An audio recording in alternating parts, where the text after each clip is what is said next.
Tonight, we're going to talk about something that most people get completely wrong about Mars. Everyone talks about getting to Mars, the rockets, the landing, the first boot print in red dust. But here's what almost nobody talks about: getting back. Because getting to Mars is only half the problem, and it might actually be the easier half. The return journey from Mars is one of the most brutal engineering challenges humanity has ever faced. Not because we lack the will or the creativity, but because the laws of physics stack the deck against us in ways that are genuinely difficult to overcome. By the end of tonight, you're going to understand exactly why leaving Mars is so much harder than it sounds, and why the universe itself seems to be working against us. Before we go any further, if you find this kind of deep dive into the real science of space travel interesting, a quick like or subscribe really helps the channel out. It's a small thing for you, but it makes a huge difference for me. Now, with that said, let's begin. Let's start with something you already understand: gravity. You feel it right now. It's holding you in your seat. It's keeping your feet on the ground. It's the most familiar force in the universe. Every single day of your life, from the moment you were born, gravity has been there, pulling everything downward, pulling everything toward the center of the earth. When you toss a ball into the air, gravity pulls it back down. The harder you throw it, the higher it goes. A gentle toss and the ball rises a few feet. Throw it harder and it goes higher. Throw it as hard as you possibly can, and it might go 50 or 60 feet into the air. But no matter how hard you throw, the ball always comes back. Always. Gravity wins every time. But here's the question that changed the history of physics. What if you could throw that ball fast enough that it never came back? What if you could throw it so hard, give it so much speed, that gravity could never pull it back down? Because there is such a speed. It's called escape velocity. And understanding escape velocity is the key to understanding why returning from Mars is so physically demanding. Escape velocity is the minimum speed an object needs to reach in order to break free from a body's gravitational pull without any additional thrust. For Earth, that speed is about 11.2 kilometers per second. Let me put that in terms you can actually feel. 11.2 kilometers per second is roughly 25,000 miles per hour. A bullet fired from a high-powered rifle travels at about 2,600 feet per second, which works out to roughly 1,800 miles per hour. Escape velocity from Earth is more than 13 times faster than a bullet. The fastest car ever built, the Thrust SSC, reached about 763 miles per hour when it broke the sound barrier on land. Escape velocity from Earth is about 33 times faster than that. It's a speed so extreme that nothing in your daily experience comes even close. There is nothing you've ever seen, touched, or ridden in that has moved at anything remotely approaching this speed. And yet, every single rocket that has ever left Earth's gravitational influence, every Apollo mission, every interplanetary probe, every spacecraft that has ventured beyond low Earth orbit had to reach this speed, or something very close to it. This is why rockets are so enormous. People look at a Saturn V, the rocket that sent Apollo astronauts to the moon, and they think the size is about carrying a big spacecraft. It's not. The Saturn V stood 363 feet tall, taller than the Statue of Liberty, and weighed about 6.5 million pounds fully fueled. And the vast majority of that mass, roughly 85% of it, was fuel, propellant, oxidizer. the chemical energy needed to fight Earth's gravity and reach escape velocity. The first stage alone, the SIC, burned through about 4.7 million pounds of kerosene and liquid oxygen in just under 3 minutes. Under 3 minutes to consume that much fuel? The 5 F1 engines on the first stage produced roughly 7.5 million pounds of thrust at liftoff, making the Saturn V the most powerful rocket ever successfully flown at the time. And all of that incredible power, all of that fury of combustion, existed for one purpose: to accelerate the spacecraft fast enough to escape Earth's gravity. The actual spacecraft that went to the moon, the command module, service module, and lunar module combined, weighed a tiny fraction of the total rocket. Almost everything else was fuel that got burned and discarded on the way up. Stage by stage, the rocket shed weight, dropping empty fuel tanks, burning through millions of pounds of propellant, all to push a relatively small payload fast enough to escape Earth's gravitational grip. That's what gravity demands. That's the tax you pay for living on a planet. Now let's talk about the moon for a moment, because the moon is important context for understanding Mars. When Apollo astronauts landed on the moon in 1969, they faced the challenge of getting back off the surface and returning to Earth. And they did it. 12 astronauts walked on the moon across 6 missions, and all of them came home safely. This is often the mental model people use when they think about Mars. They think, well, we went to the moon and came back, so Mars should be a similar kind of challenge, just a bit harder. But this assumption is deeply wrong. The moon and Mars are fundamentally different problems, and the difference comes down to one thing: how hard each world holds onto you. The moon's escape velocity is about 2.4 kilometers per second. That's roughly 5,400 miles per hour. That's fast by everyday standards, but it's only about 1/5 of Earth's escape velocity.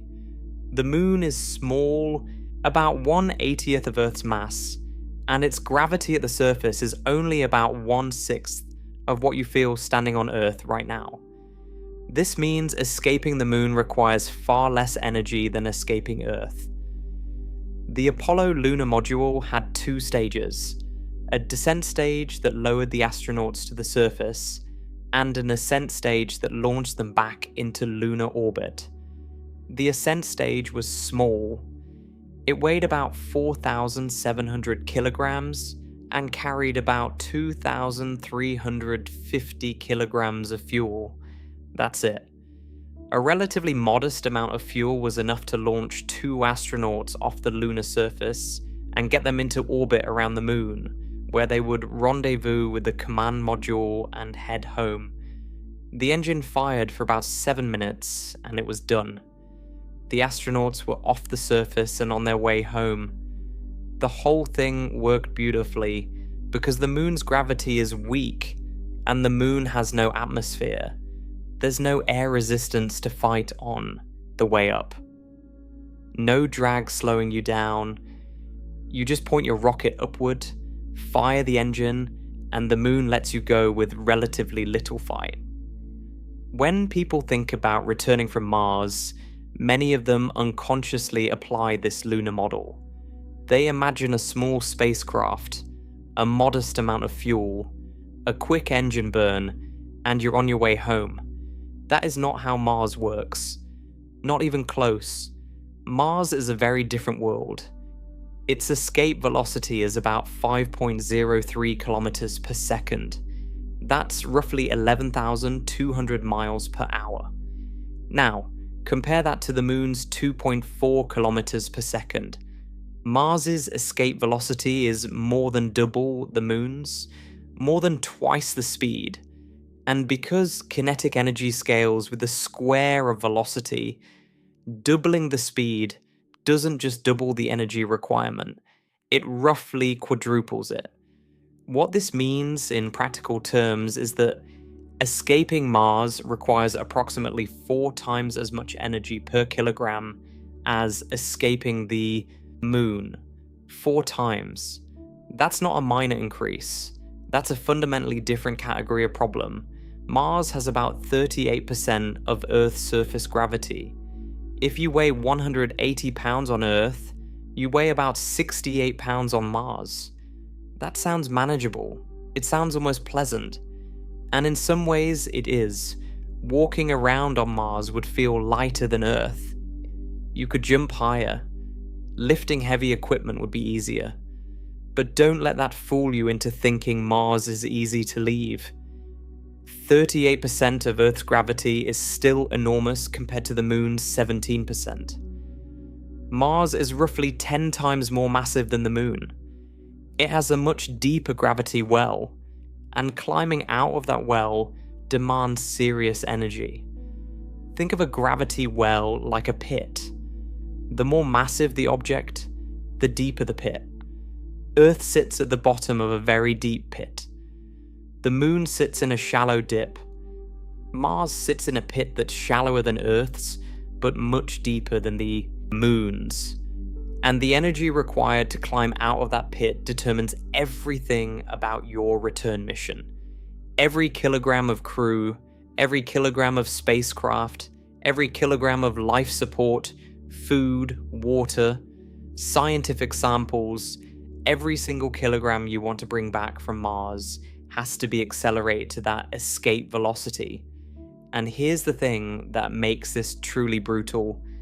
The fuel you need to accelerate all that mass also has mass, and that fuel mass also needs to be accelerated, which means you need more fuel to carry the fuel, which adds more mass, which requires even more fuel.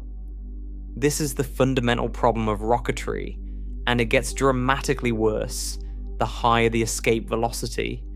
We'll explore this cascading fuel problem in depth later, but for now, just understand that Mars's escape velocity creates a challenge that is categorically different from anything Apollo astronauts faced on the Moon. It's not just a little harder, it's a different kind of hard. Now there's another factor that makes Mars uniquely frustrating, and it's something most people never think about. The atmosphere. Mars has an atmosphere. It's thin. Incredibly thin by Earth standards. The surface pressure on Mars is about 600 pascals, which is less than 1% of Earth's sea level atmospheric pressure. To give you an idea of just how thin that is, Earth's sea level atmospheric pressure is about 101,325 pascals. Mars has less than 1/100th of that. If you were standing on Mars without a spacesuit, your blood would literally boil at body temperature because the atmospheric pressure is below the Armstrong limit. The pressure at which water boils at 37 degrees Celsius. Your body's internal pressure would exceed the external atmospheric pressure, and the results would be fatal within seconds. So Mars's atmosphere is extremely thin. But here's the maddening part. It's thick enough to be a problem, and too thin to be a solution.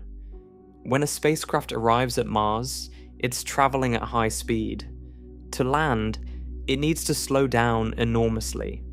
On Earth, incoming spacecraft can use Earth's thick atmosphere to slow down through aerobraking, using atmospheric drag to bleed off speed. Earth's atmosphere is dense enough to do most of the heavy lifting when it comes to deceleration. That's why spacecraft returning to Earth use heat shields. They're flying into a thick blanket of air that slows them down through friction and drag.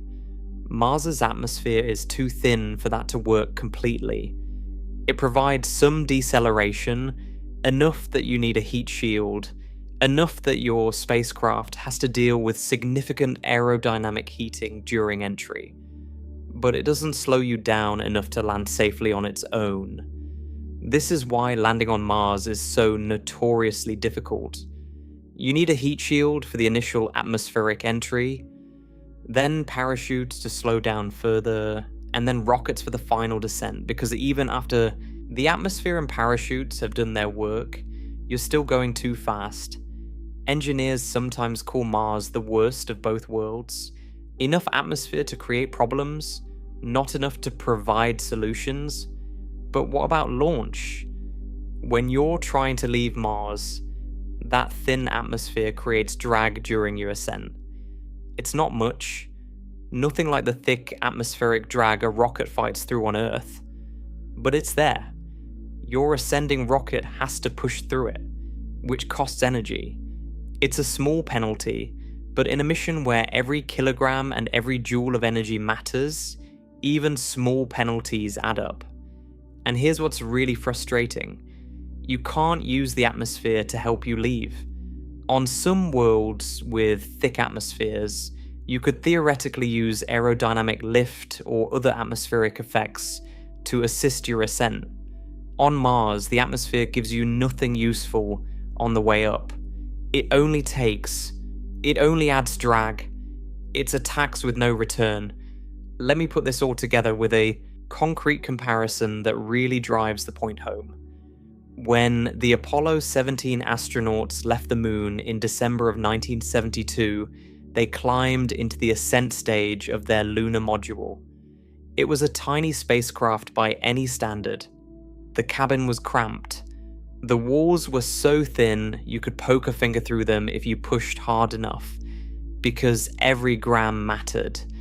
They ignited their single ascent engine, an engine that produced about 15,700 newtons of thrust, which is roughly 3,500 pounds of force. Not a lot. In about 7 minutes, they were in lunar orbit. The total delta V they needed, which is the total change in velocity, was about 1.6 to 1.9 kilometers per second. That's it. Less than 2 kilometers per second to get from the lunar surface into orbit. The fuel load was modest. The engine was simple. The whole operation was elegant in its simplicity. Now think about what a Mars ascent vehicle would need to do. To get from the surface of Mars into a low Mars orbit requires a delta V of roughly 4.1 kilometers per second. That's more than double what Apollo needed on the moon. And remember, because energy scales with the square of velocity, the actual energy requirement isn't just double, it's roughly 4 to 5 times greater. A Mars ascent vehicle would need to be significantly larger, carry dramatically more fuel, have more powerful engines, and sustain a much longer burn. The engineering complexity increases enormously. And that's just getting to Mars orbit. That's not getting home. That's just the first step of getting home. You still need to leave Mars orbit and enter a trajectory back to Earth, which requires even more delta V. You still need to navigate across interplanetary space for months. You still need to deal with everything else that makes this mission so demanding.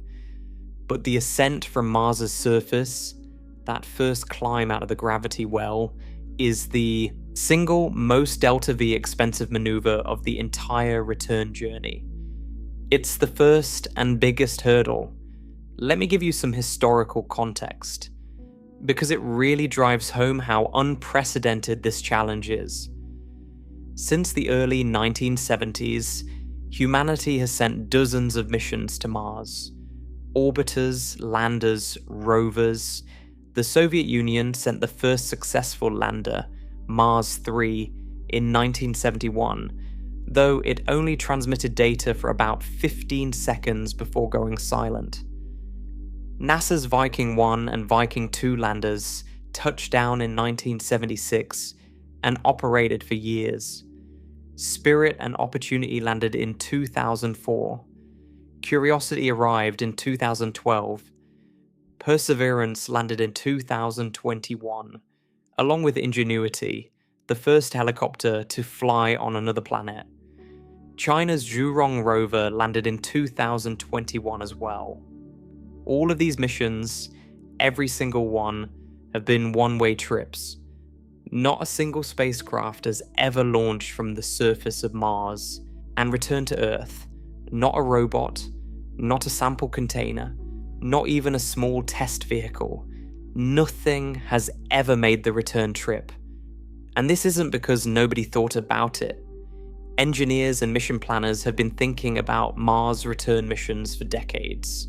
Wernher von Braun, the architect of the Saturn V, published detailed plans for human Mars missions as early as 1952.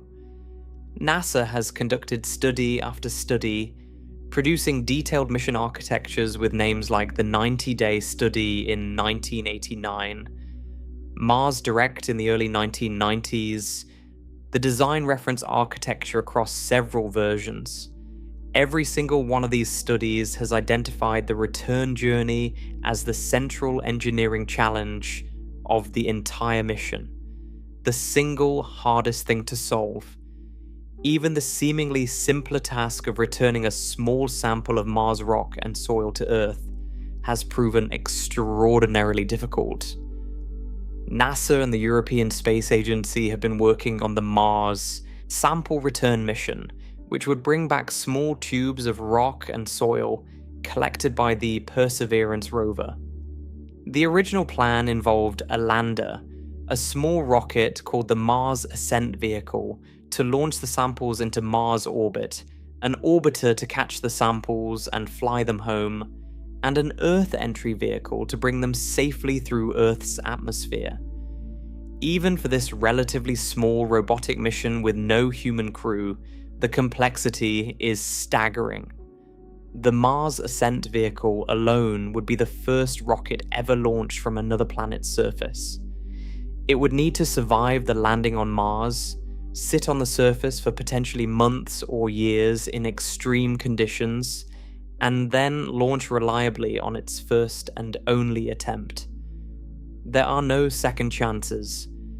The mission was originally estimated to cost around $7 billion and has since ballooned in both cost and complexity. As of the mid-20s, the mission architecture is being redesigned because the original plan was deemed too expensive and too complex. And this is for returning a few tubes of rock, a few 100 grams of material, not a human crew of 4 to 6 people with all the life support, food, water, oxygen, and equipment they'd need. If returning a few tubes of rock from Mars is a multi-billion-dollar engineering challenge that has taken decades to plan, imagine what returning living human beings looks like. There's something important to understand about why Mars is specifically so challenging compared to other destinations we've reached. Every world in the solar system presents a unique combination of gravity, atmosphere, and distance from Earth. The Moon has low gravity, no atmosphere, and it's close. That combination made Apollo possible with 1960s technology. Mars has moderate gravity, a thin but non-trivial atmosphere, and it's very far away. That combination makes the return trip extraordinarily demanding, even with 21st century technology. Consider some other worlds for comparison. The International Space Station orbits in low Earth orbit, about 400 kilometers above the surface. Returning from the ISS is straightforward because you're already in orbit. You just need to slow down enough to dip into Earth's atmosphere, and atmospheric drag does most of the work. You need very little fuel.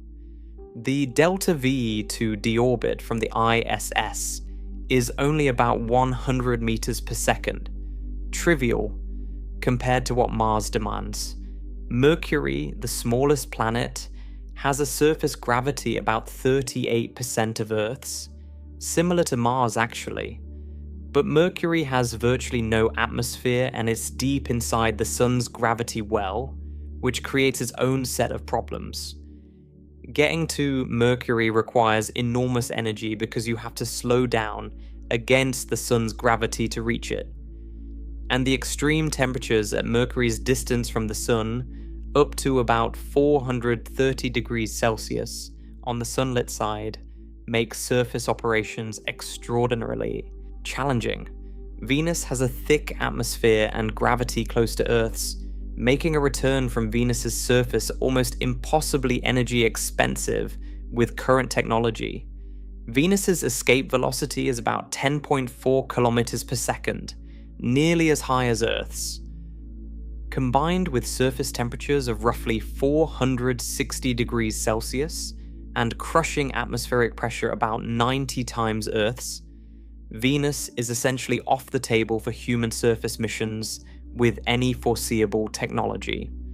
The gas giants, Jupiter, Saturn, Uranus, and Neptune, have such enormous gravity wells that escaping their surfaces, if they even have surfaces in the traditional sense, is essentially impossible with any foreseeable technology.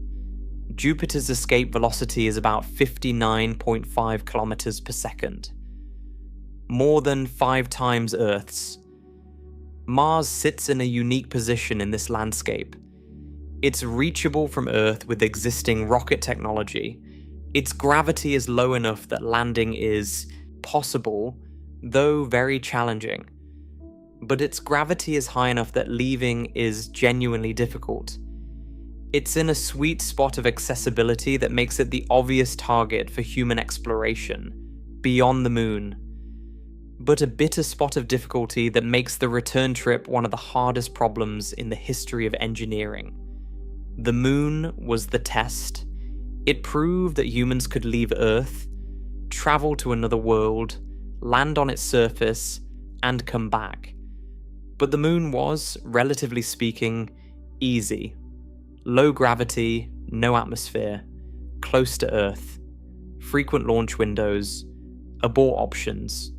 Apollo 13 proved that even when things went catastrophically wrong, you could still get home from the moon. Mars offers none of these luxuries. Let me talk for a moment about what it actually feels like to be in a gravity well, because this concept is so central to everything we're discussing. Imagine you're standing at the bottom of a very deep valley. The sides of the valley are steep. If you want to get out, you have to climb. The steeper the walls and the deeper the valley, the more energy you need to reach the top. If you're carrying a heavy backpack, you need even more energy. And if you're carrying other people, or if you're carrying the food and water you'll need for the climb itself, the burden multiplies. You need supplies to sustain the climb, but those supplies have weight, which makes the climb harder, which means you burn through your supplies faster, which means you need more supplies, which means more weight.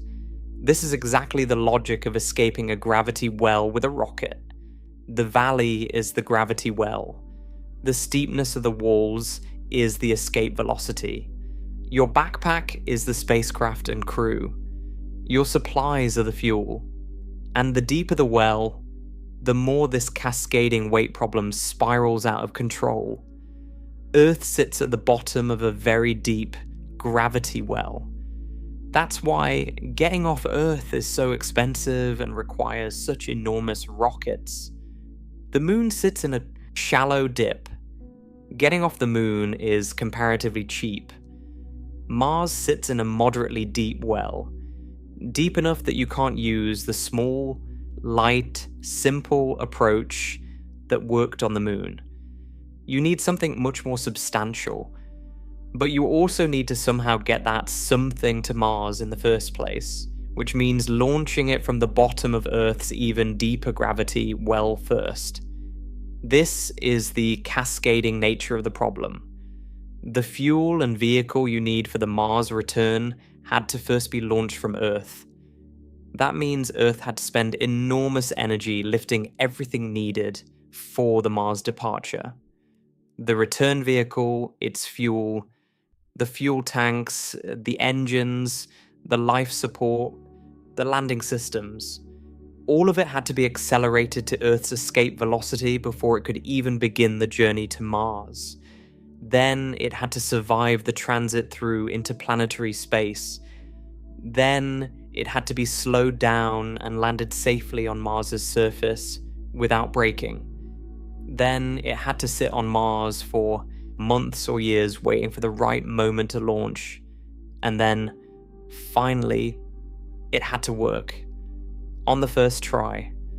Far from any help, on a world where nothing like it had ever been attempted. Every space agency and every serious mission architect who has studied this problem has come to the same conclusion. The return journey is the defining challenge of a human Mars mission. It's not the transit to Mars, which is long but relatively straightforward compared to the return. It's not even the landing, which is extremely difficult but at least benefits from decades of robotic mission experience. It's getting off that planet and coming home. It's the climb out of the gravity well that makes everything else so much harder. And here's what truly sets this challenge apart from anything we've done before. When the Apollo astronauts left the moon, they knew that the journey home would take about 3 days. 3 days. If something went wrong, they had options.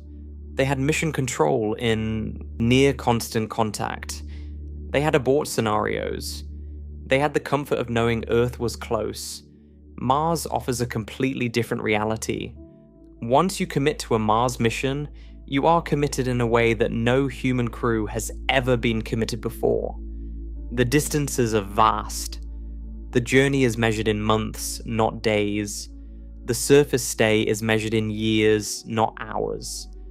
Every system must work, every calculation must be correct, and every contingency must be planned for before you ever leave Earth. There's no turning back once you're on the way. There's no quick return once you're on the surface. And once you leave the surface, you're not 3 days from home. You're 7 to 9 months from home. Months of travel through deep space with whatever supplies and equipment you launched with. If something breaks, you fix it yourself or you live with it. No resupply ships, no rescue missions, no second chances. The crew must be entirely self-sufficient for the duration of the mission, which stretches across years. That level of self-sufficiency, that depth of commitment, is unlike anything humanity has ever attempted in space. This is the reality of the Mars return problem. It begins with physics, with gravity, with the raw energy required to lift mass away from a planet that doesn't want to let go. Mars is not the moon. It's a world with real gravity, a real atmosphere, and real distance from Earth. Its escape velocity is more than double the moon's. The energy required is roughly 4 times greater. The engineering complexity is many times beyond that. Every mission study, every design reference architecture, every serious proposal for human Mars exploration has identified this basic physics as the foundational constraint. Everything else flows from it. The amount of fuel you need, the size of the vehicle, the mass that must be launched from Earth, the cost, the complexity, the risk. It all traces back to this one number, 5.03 kilometers per second. That is the speed Mars demands before it will let you go. And unlike the Moon, which asked for only 2.4, Mars asks for enough to fundamentally change the nature of the problem. And this is just the first layer of the challenge. Because once you understand how much energy you need, the next question becomes, how do you carry enough fuel to provide that energy when every kilogram of fuel adds weight that requires even more fuel? That question, the question of fuel and mass, is where the real nightmare begins. Now we need to talk about something called delta V, because delta V is the single most important concept in all of spaceflight. If you understand delta V, you understand why some missions are easy, some are hard, and some are nearly impossible. Delta V stands for delta velocity, which simply means change in velocity. It's a measure of how much speed change a spacecraft needs to perform every maneuver in its mission. Launching from a planet's surface costs delta V, entering orbit costs delta V, leaving orbit costs delta V, changing your trajectory, slowing down, speeding up, making course corrections, all of it costs delta V. Think of delta V as the currency of space travel. Every maneuver has a price measured in kilometers per second, and your spacecraft needs to carry enough fuel to pay for every single maneuver in its mission. If you run out of delta V before the mission is complete, you're stranded. There's no pulling over. There's no gas station. There's no tow truck coming to rescue you. You drift through space on whatever trajectory you're on, forever. Mission planners obsess over delta V budgets the way accountants obsess over financial budgets. They calculate exactly how much delta V every phase of a mission requires, then add margins for error and contingencies, and then they figure out how much fuel the spacecraft needs to carry to provide that total delta V. And here's where things get really interesting. For a Mars return mission, the delta V budget is enormous. Let me break it down for you. The first maneuver is the most expensive, launching from the surface of Mars into low Mars orbit. This alone requires roughly 4.1 kilometers per second of delta V. That's the climb out of the gravity well we talked about earlier. You're fighting Mars's gravity, pushing through its thin atmosphere, accelerating a spacecraft and its crew from 0 on the surface to orbital velocity. Remember, the entire Apollo lunar ascent required only about 1.6 to 1.9 kilometers per second. The Mars ascent alone cost more than twice what Apollo needed. And that's just the first step. Once you're in Mars orbit, you need to leave. A trans-Earth injection burn accelerates you out of Mars orbit and onto a trajectory back toward Earth. This costs roughly 2 to 2.5 kilometers per second of additional delta V. So now you're at about 6 to 6.5 kilometers per second just for the ascent and departure. Then there are course corrections during the months-long transit back to Earth. Smaller adjustments, but they add up. Maybe a few hundred meters per second total. Finally, when you arrive at Earth, you need to either slow down enough to enter Earth orbit or perform a direct atmospheric entry. If you enter orbit first, that costs more delta V. If you do a direct entry, you can use Earth's thick atmosphere to slow down, saving fuel but requiring a robust heat shield and precise entry angle. The total delta V budget for the return journey from Mars' surface to Earth ranges from roughly 7 to 9 kilometers per second. Depending on the mission profile and the specific orbital mechanics of that particular launch window. Let me put that number in perspective. The Apollo lunar return, the entire journey from the moon's surface back to Earth, required a total delta V of about 2.5 to 3 kilometers per second. The Mars return requires roughly 3 to 4 times as much.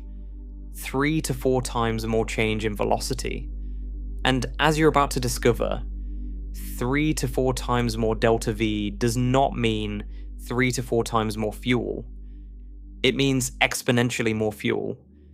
Because of a mathematical relationship so fundamental and so punishing that rocket engineers have given it a name, they call it the tyranny of the rocket equation.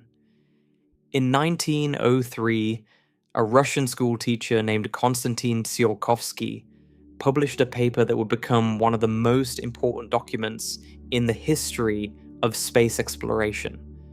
Tsiolkovsky wasn't a professional engineer or a government scientist. He was a self-educated teacher in a provincial Russian town who spent his spare time thinking about the mathematics of space travel, decades before anyone had built a rocket capable of reaching space. What Tsiolkovsky derived was an equation that describes the fundamental relationship between three things: the delta V a rocket can achieve, the exhaust velocity of its engine, which is related to a quantity called specific impulse that we'll discuss shortly, and the mass ratio, which is the ratio of the fully fueled rocket to the empty rocket after all the fuel has been burned. The equation itself is elegant. Delta V equals the exhaust velocity multiplied by the natural logarithm of the mass ratio. Now, I know that might sound like dry mathematics, but the implications of this equation are anything but dry. They are profound and they are merciless. Because of that natural logarithm, the relationship between fuel mass and delta V is exponential, not linear. Let me explain what that means in plain language. If the relationship were linear, getting twice as much delta V would require twice as much fuel. That would be hard enough for a Mars return mission, since we need 3 to 4 times the delta V of an Apollo lunar return. But the relationship isn't linear, it's exponential. This means that every additional unit of delta V requires a proportionally larger amount of fuel than the previous unit. The fuel requirements don't just grow, they snowball. They compound on themselves. The more delta V you need, the faster the fuel requirement explodes upward. Here's an analogy that might help. Imagine you're going on a very long hike through a wilderness where there are no sources of food or water. You have to carry everything you need on your back. For a one-day hike, you pack a day's worth of food and water, easy. For a 2-day hike, you pack 2 days worth. Still manageable. But now imagine a 10-day hike. You need 10 days of food and water, which is already heavy. But here's the problem. Carrying all that food and water is exhausting. It requires extra calories to haul that weight over rough terrain. So you need extra food to fuel the effort of carrying the food. But that extra food also has weight, which requires even more calories to carry, which means you need even more food. And that additional food also has weight. See where this is going? The longer the hike, the worse this problem gets. For a very long hike, the amount of food you'd need to carry becomes absurd. Most of your backpack would be filled with food that exists solely to fuel the carrying of other food. The actual supplies you need for the hike itself become a tiny fraction of the total load. This is exactly what happens with rockets. The fuel needed to achieve the first kilometre per second of delta V is modest. But the fuel needed for the second kilometre per second is larger, because you're now accelerating a heavier spacecraft that's carrying the fuel for the first burn. The fuel for the third kilometre per second is larger still, because now you're accelerating a spacecraft carrying fuel for both the first and second burns. Each successive increment of delta V requires more fuel than the last, and the growth rate accelerates. The math is unforgiving. This brings us to a critical concept called mass ratio.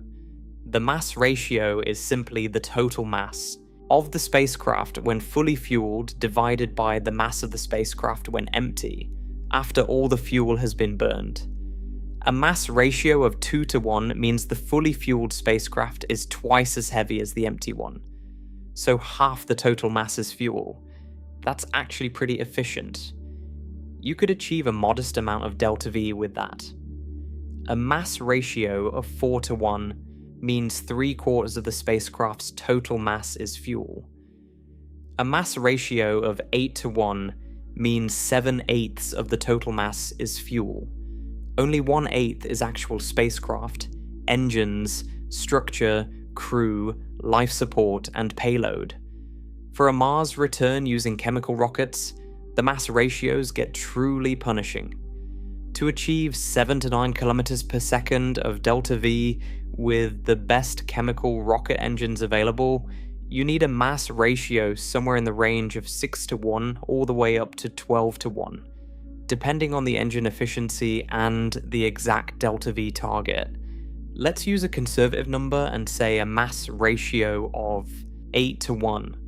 That means for every kilogram of empty spacecraft, structure, engines, crew capsule, life support equipment, and scientific samples you want to bring home from Mars, you need roughly 7 kilograms of fuel. Think about what that means. If your return spacecraft needs to have a dry mass, meaning its mass with no fuel, of 10,000 kilograms, which is actually quite lean for a crewed interplanetary spacecraft, with life support for months of travel, then you need about 70,000 kilograms of fuel. 70 metric tons of rocket propellant sitting on the surface of Mars, loaded and ready to go. And that fuel itself needs tanks to hold it. Those tanks have mass. The engines have mass.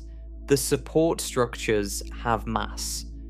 All of that mass counts as part of your dry mass, which means you actually need even more fuel than the initial calculation suggested.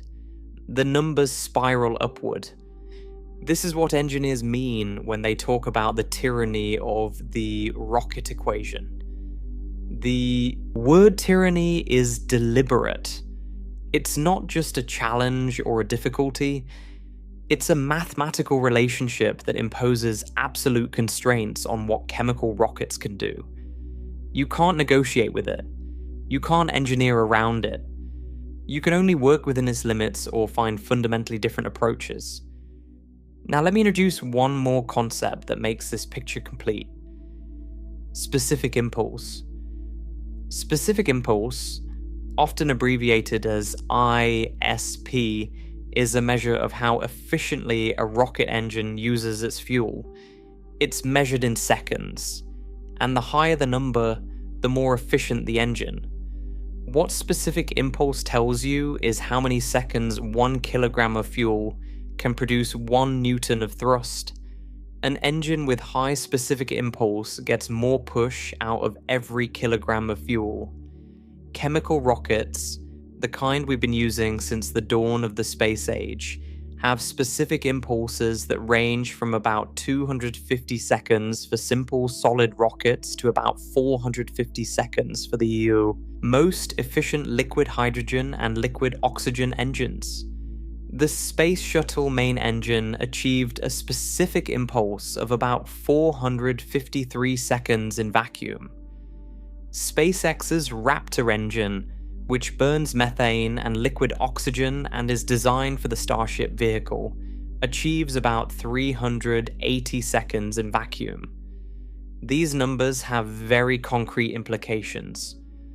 With a specific impulse of 380 seconds, representative of the best methane-oxygen engines, the mass ratio required for a Mars return delta V of about 7.5 kilometers per second works out to roughly 7.5 to 1. That means roughly 87% of the spacecraft's total mass at launch from Mars must be fuel. Only 13% can be everything else: structure, engines, life support, crew, food, water, oxygen, scientific samples, heat shield, navigation equipment, communication systems. All of it must fit in that 13%. For comparison, think back to the Apollo lunar module ascent stage we talked about earlier. With a specific impulse of about 311 seconds and the modest delta V requirements of the moon, the mass ratio for the lunar ascent was only about 1.8 to 1. That means roughly half the ascent stage's total mass was fuel, and half was actual spacecraft. That's completely manageable. When half your mass budget goes to fuel, you still have plenty of room for structure, engines, crew, and equipment. You can build a functional, even a comfortable spacecraft with that kind of margin. But when 87% of your mass is fuel, the engineering becomes extraordinarily constrained. Every component must be as light as possible. Every system must be stripped to the bare minimum. There's almost no margin for error, no room for backup systems, no weight allowance for the unexpected. And remember, this spacecraft has to keep its crew alive for 7 to 9 months during the return transit to Earth. Needs oxygen recycling, water recycling, food stores, waste management, thermal control, radiation protection, communication systems, navigation, propulsion for course corrections, and a way to safely enter Earth's atmosphere or orbit upon arrival. All of the in 13% of the total mass budget. The math is brutal. But wait, it actually gets worse. Because we haven't talked about the cascading problem yet. Everything I've just described, the return vehicle, its fuel, its engines, its life support, all of it has to get to Mars first. And getting to Mars from Earth has its own enormous delta V cost. Launching from Earth's surface to low Earth orbit requires about 9.3 to 9.8 kilometers per second of delta V. Then trans-Mars injection, the maneuver that sends the spacecraft from Earth orbit to Mars, costs roughly another 3.6 kilometers per second. Then you need to slow down at Mars. Entering Mars orbit and descending to the surface costs additional delta V, though aero capture and aero braking can reduce the fuel cost significantly by using Mars's atmosphere to do some of the deceleration. Still, the total delta V from Earth's surface to Mars's surface is enormous, roughly 15 to 18 kilometers per second when you add it all up, depending on the method used. Think about what this means for the return fuel. Every kilogram of fuel you need for the Mars return had to be launched from Earth first. Launching from Earth to Mars requires its own massive amount of fuel. So you need fuel on Earth to launch the fuel that will be used on Mars, and the fuel you burn getting the Mars return fuel to Mars doesn't arrive at Mars. It gets burned along the way and discarded. This creates a compounding effect that is genuinely staggering. Let's do a rough calculation. Say you need 70,000 kilograms of return fuel on the surface of Mars.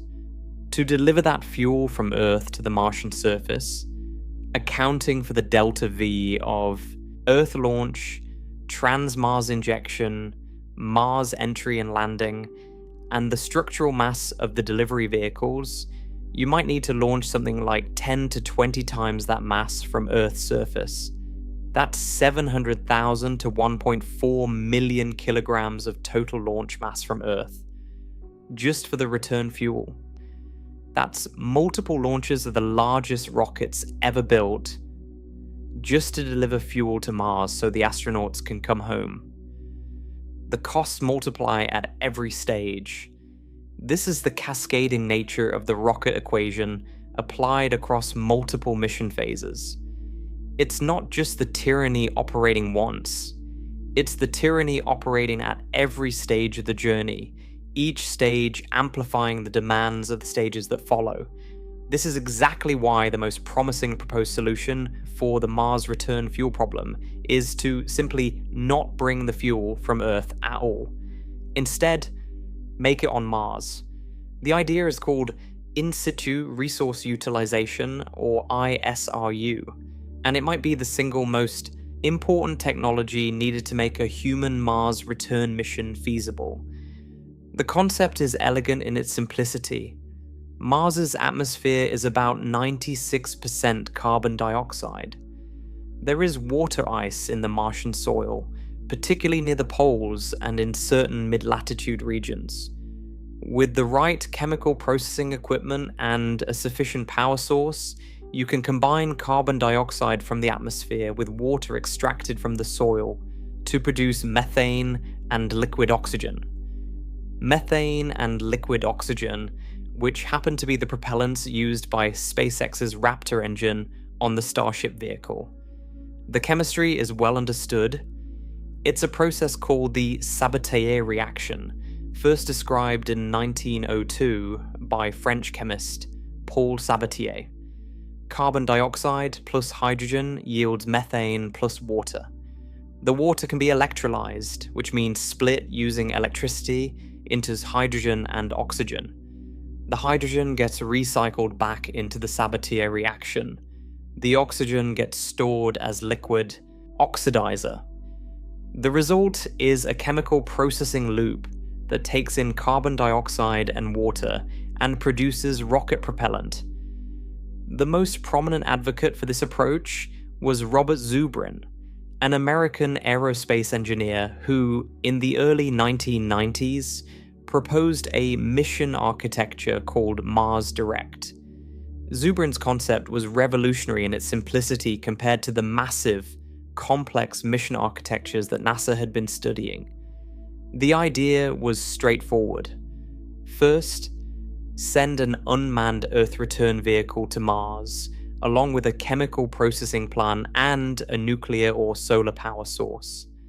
The ERV lands on Mars and begins manufacturing propellant from the Martian atmosphere and soil. Over the next 2 years, while the crew is still on Earth preparing for their mission, the processing plant slowly fills the ERV's fuel tanks with methane and liquid oxygen. Only after the tanks are confirmed full, after ground controllers have verified through telemetry that the return vehicle has enough propellant for the journey home, only then does the crew launch from Earth.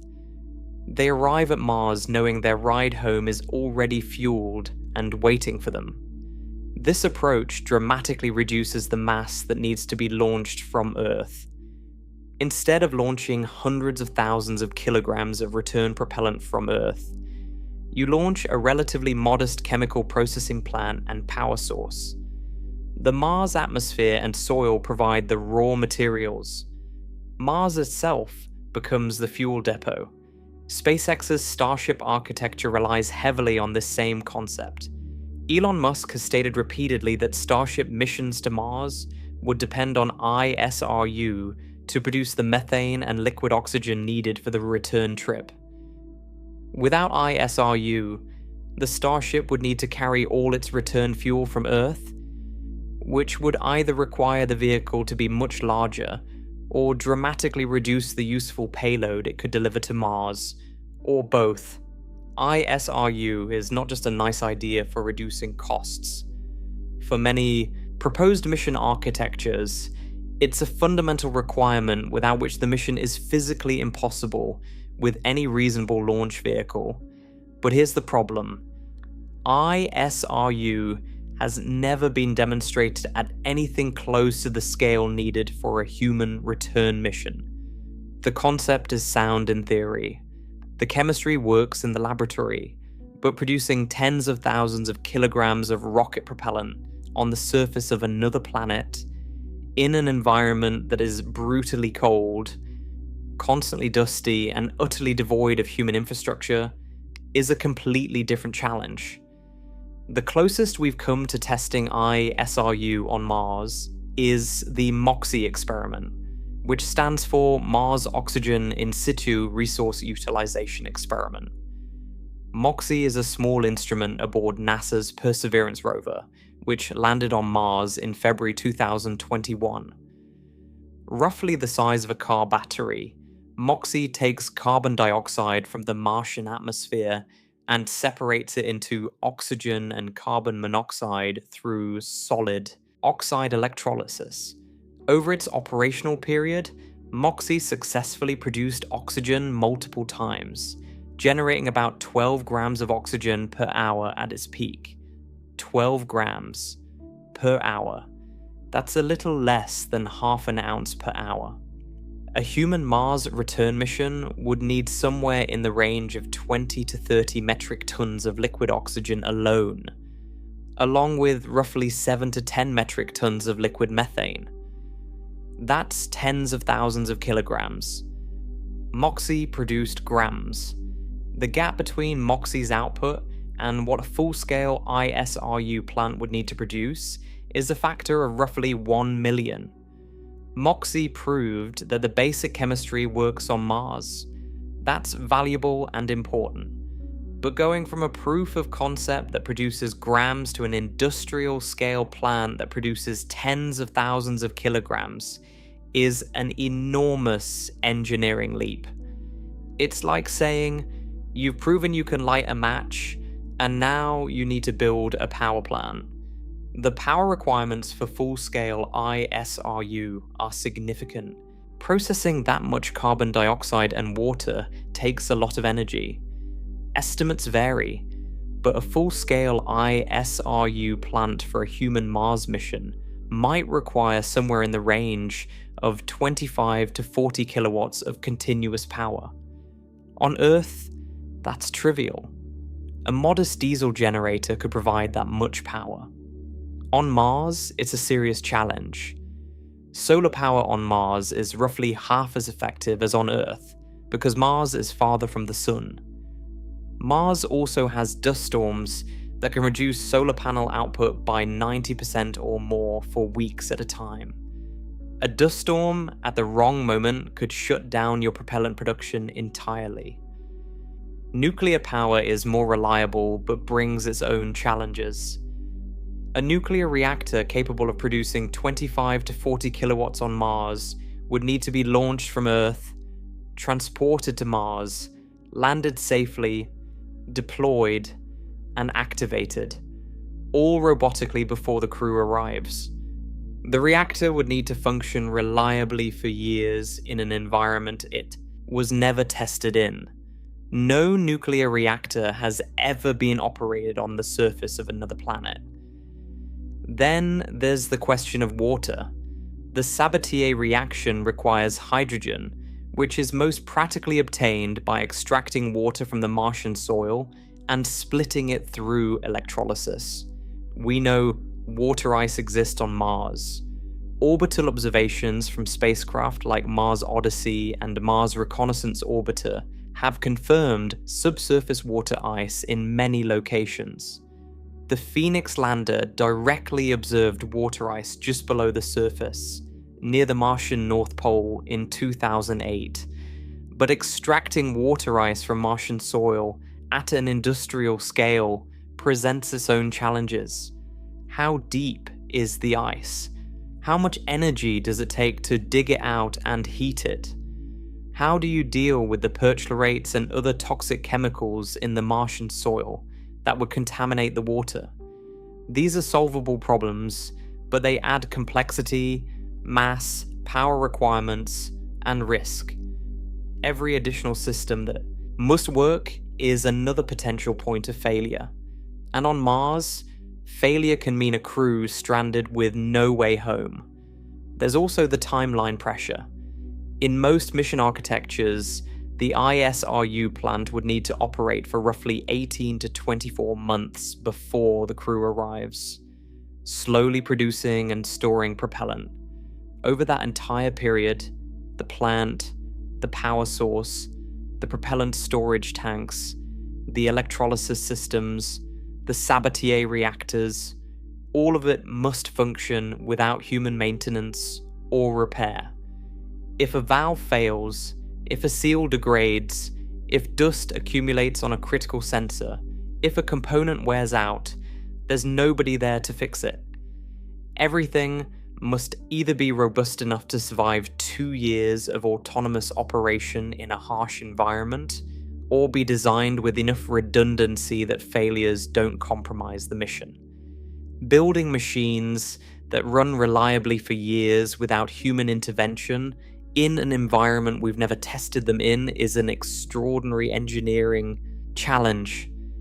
We struggle to build machines on Earth that run unattended for 2 years, and Earth's environment is vastly more benign than Mars. Despite all these challenges, ISRU remains the most promising path forward for the Mars return problem. The alternative, carrying all the return fuel from Earth, is so mass prohibitive that it makes the mission almost impossibly expensive and complex. ISRU doesn't eliminate the difficulty of the return journey. It doesn't change the escape velocity of Mars or the delta V requirements, but it dramatically reduces the mass that must be launched from Earth, which reduces the number of launches needed, which reduces the cost, which brings the mission from the realm of the physically impossible into the realm of the merely extraordinarily difficult. Let me bring this all back together. The Tsiolkovsky rocket equation tells us that the relationship between fuel and velocity is exponential. For the delta V required to return from Mars, this exponential relationship demands that chemical rockets carry fuel amounting to roughly 85 to 90% of the total spacecraft mass at launch from Mars's surface. The cascading nature of the problem, the fact that every kilogram of return fuel had to first be launched from Earth, makes the total mass budget multiply at each stage of the mission. Chemical rocket engines, limited to specific impulses of 300 to 450 seconds, can only be so efficient. Within those physical limits, the amount of fuel required for a Mars return is immense.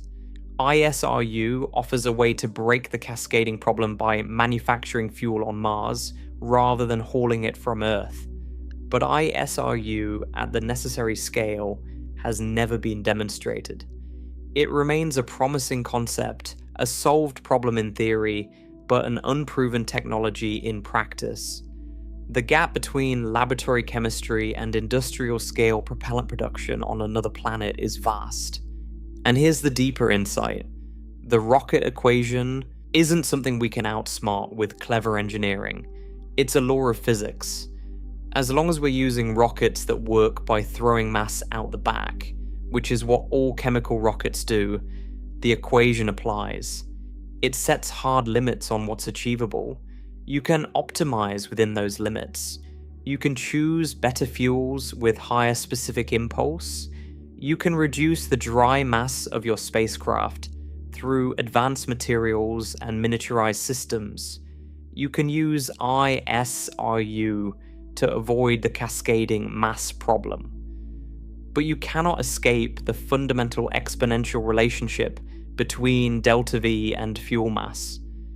Tsiolkovsky's equation is as inviolable as gravity itself because it comes from the same place, from Newton's laws of motion applied to a vehicle that propels itself by ejecting mass.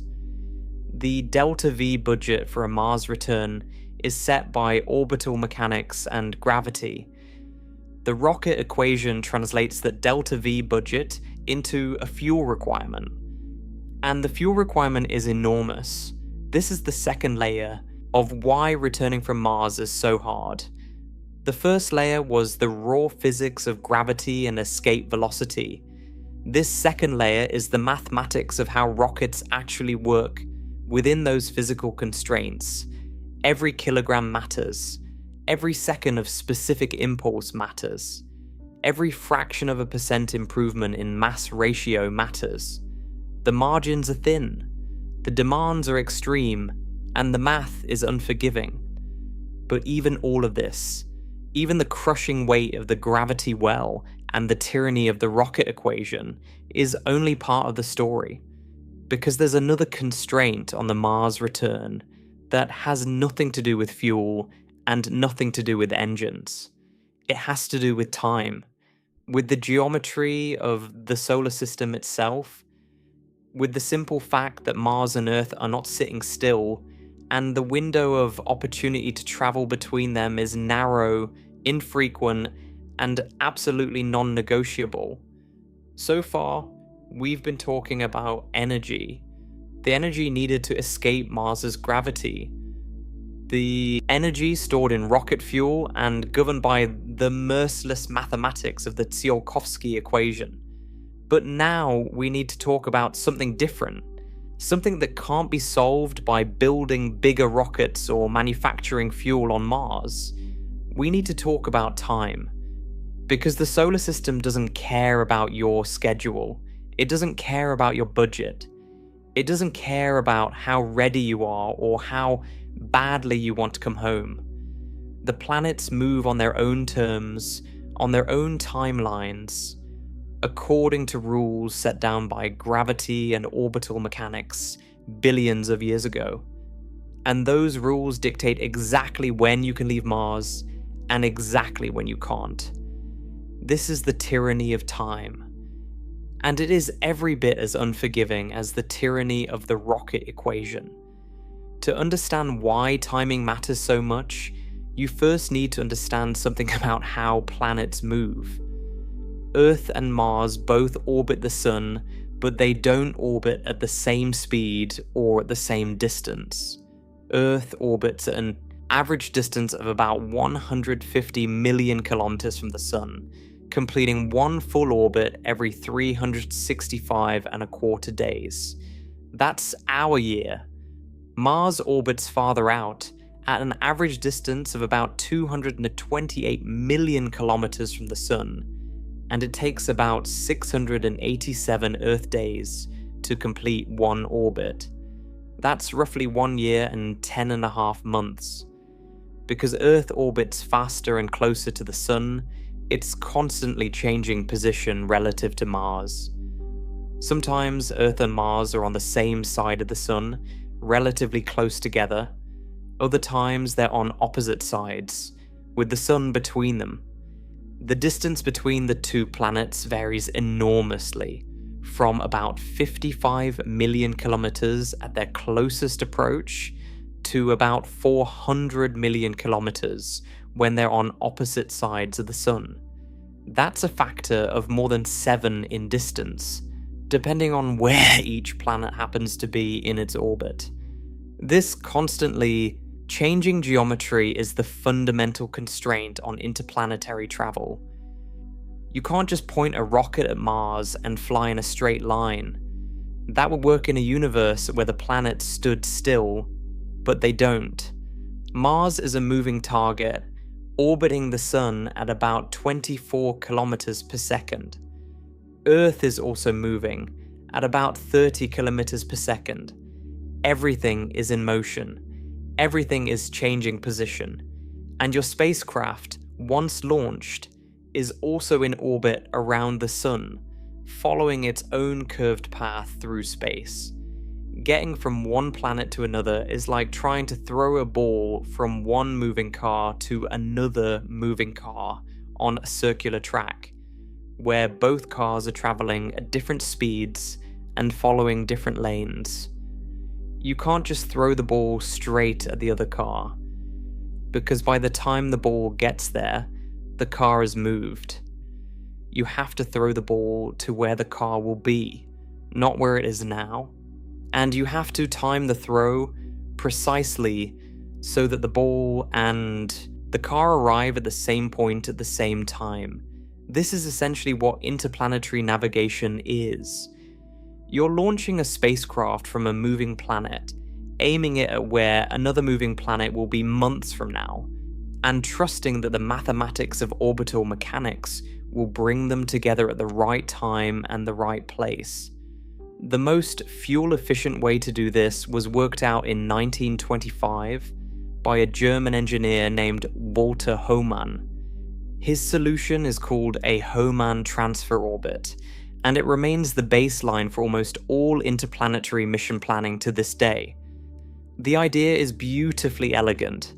Instead of flying directly from one planet to another, which would require enormous amounts of fuel to constantly change direction and speed, you enter an elliptical orbit around the Sun that just touches the orbit of your departure planet at one end and the orbit of your destination planet at the other end. Think of it like this. Earth orbits the Sun in a roughly circular path at one distance.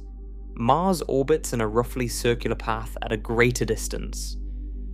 A Hohmann transfer orbit is an ellipse that has its closest point to the Sun at Earth's orbit, and its farthest point at Mars's orbit. The spacecraft starts in Earth's orbit, fires its engines to speed up and enter this elliptical transfer orbit, then coasts through space for months without using any fuel at all, gradually climbing outward from the Sun along the ellipse. When it reaches Mars's orbit at the far end of the ellipse, it fires its engines again to slow down and match Mars's orbital velocity. That's the entire trip. 2 engine burns, 1 at each end, and months of coasting in between. The beauty of a Hohmann transfer is its fuel efficiency. Because the spacecraft spends most of its journey coasting in a free-fall orbit around the Sun, it uses almost no fuel during transit. The only fuel expenditures are the initial burn to enter the transfer orbit and the final burn to match the destination planet's velocity. This makes it the most fuel-efficient path between 2 circular orbits. For a trip from Earth to Mars, a Hohmann transfer takes about 7 to 9 months, depending on the specific alignment of the planets. That's a long time to travel through space, but it's the price you pay for fuel efficiency. Faster trajectories exist, but they cost more delta V, which means more fuel, which means more mass, which means everything we discussed earlier gets worse. For a mission that's already pushing the limits of what's physically achievable with chemical rockets, fuel efficiency isn't a luxury, it's a necessity. But here's the critical constraint. A Hohmann transfer only works when the 2 planets are in the right positions relative to each other. You can't launch a Hohmann transfer at just any time. The geometry has to be right. Earth and Mars need to be arranged so that when the spacecraft leaves Earth and follows its elliptical path for 7 to 9 months, Mars will be at the right point in its orbit to meet it when it arrives. This favorable alignment doesn't happen continuously. It happens periodically, and the period is determined by what astronomers call the synodic period. The synodic period of Mars is the time it takes for Earth and Mars to return to the same relative position in their orbits. Because Earth orbits faster than Mars, Earth gradually catches up to Mars and then passes it, like a faster car overtaking a slower one on a circular track. After Earth passes Mars, it continues around the Sun and eventually laps Mars again. The time between these alignments, these moments when the 2 planets are in the same relative configuration, is about 780 days. That's roughly 26 months. About 2 years and 2 months. What this means in practical terms is devastating for mission planning. The window to launch from Mars back to Earth opens approximately every 26 months. Not every month, not every few months, every 26 months. And each window is relatively narrow, lasting only a few weeks during which the delta V cost of the transfer is close to its minimum. Outside that window, the planets are in the wrong positions. A transfer is still physically possible, but the delta V cost increases dramatically. You'd need vastly more fuel, which means a vastly larger spacecraft, which means vastly more mass that had to be launched from Earth. The penalty for launching outside the optimal window can easily double or triple the delta V requirement. For a mission that's already struggling with the tyranny of the rocket equation, that kind of increase is a death sentence for the mission design. So you wait. You have no choice. The planets move on their schedule, not yours. This creates what mission planners call the waiting problem, and it fundamentally shapes every aspect of a human Mars mission. Let me walk you through a typical mission timeline to show you what this looks like. The most fuel-efficient type of Mars mission is called a conjunction-class mission. Conjunction refers to the alignment of Earth and Mars. In this architecture, the crew launches from Earth during a favorable window and travels to Mars over roughly 7 to 9 months. They arrive on Mars and begin their surface mission, but they can't leave whenever they want. They have to wait on the surface until the planets realign for the return trip. And that wait is long. Depending on the specific alignment, the surface stay for a conjunction-class mission is typically about 14 to 16 months. That's over a year on Mars, not because the mission planners want to maximize surface time, although that is a benefit, but because the orbital mechanics literally won't allow a fuel-efficient return any sooner. After the surface stay, the planets finally reach the right alignment and the crew launches from Mars, entering a Hohmann transfer orbit back to Earth. The return transit takes another 7 to 9 months. When you add it all up, the total mission duration for a conjunction-class Mars mission is roughly 2.5 to 3 years. About 7 to 9 months getting there. 14 to 16 months on the surface. 7 to 9 months getting home. Almost 3 years from launch to landing. And during that entire time, the crew is beyond any possibility of quick rescue. They're committed. The timeline is set not by human choice, but by the geometry of the solar system. Now, there are faster alternatives. They're called opposition-class missions, and they're designed to reduce the total mission time, particularly the surface stay. An opposition-class mission typically involves a shorter stay on Mars, maybe 30 to 90 days instead of 14 to 16 months. The crew launches from Earth, arrives at Mars, does a relatively brief surface mission, and then leaves before the standard return window would open.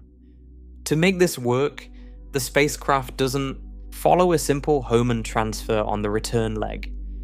Instead, it takes a longer, more complex trajectory that often loops inward toward the Sun and uses a gravity assist from Venus to reshape its orbit and redirect it toward Earth.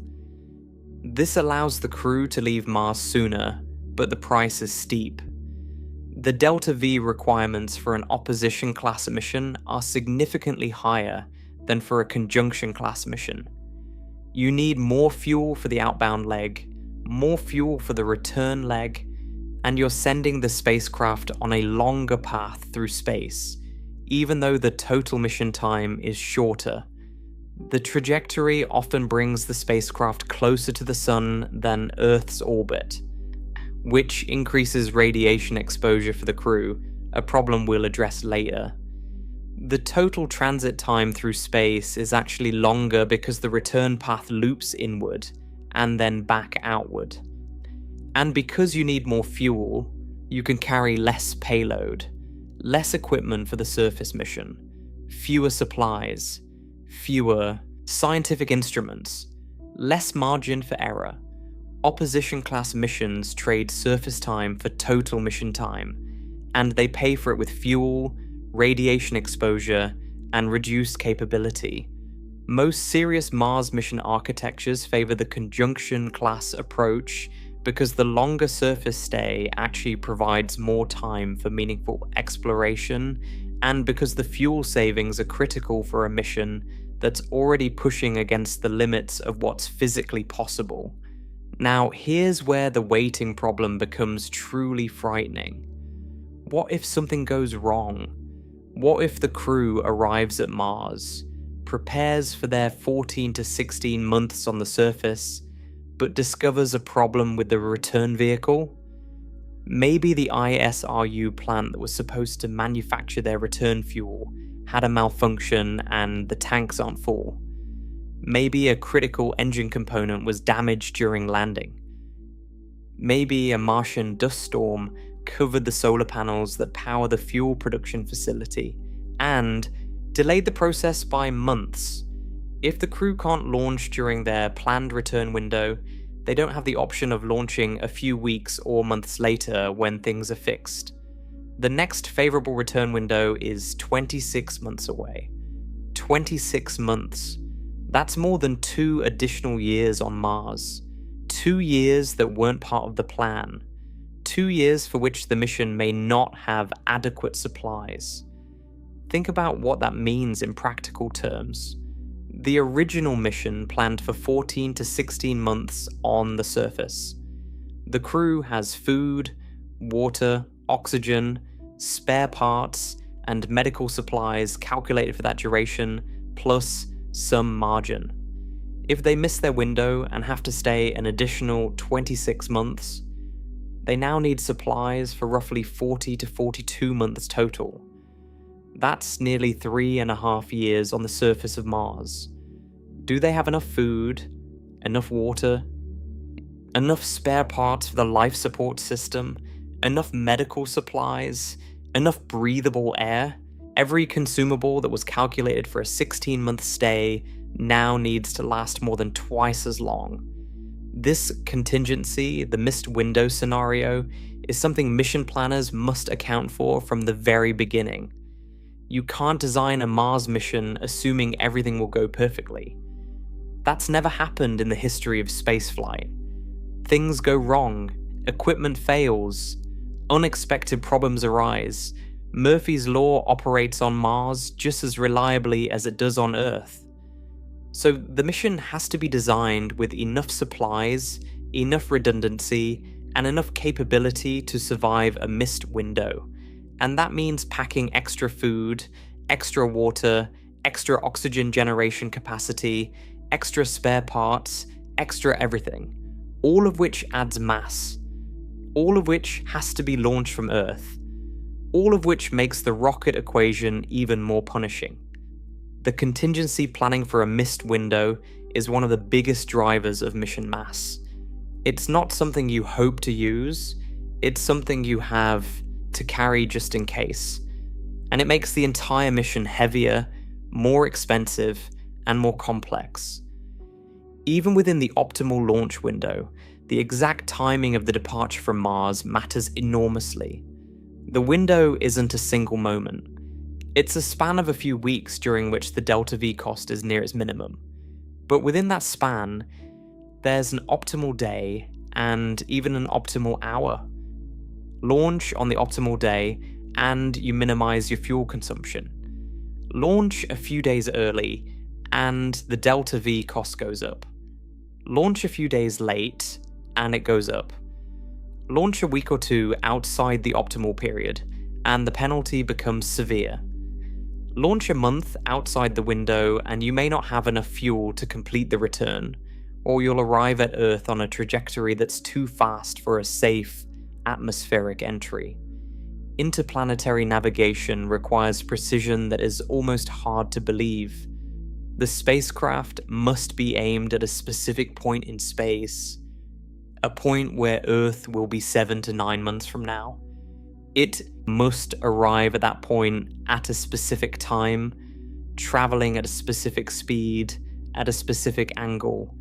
Miss any of these parameters and the spacecraft either misses Earth entirely and continues into deep space, or arrives at Earth at the wrong speed or angle, and either bounces off the atmosphere back into space or enters too steeply and burns up.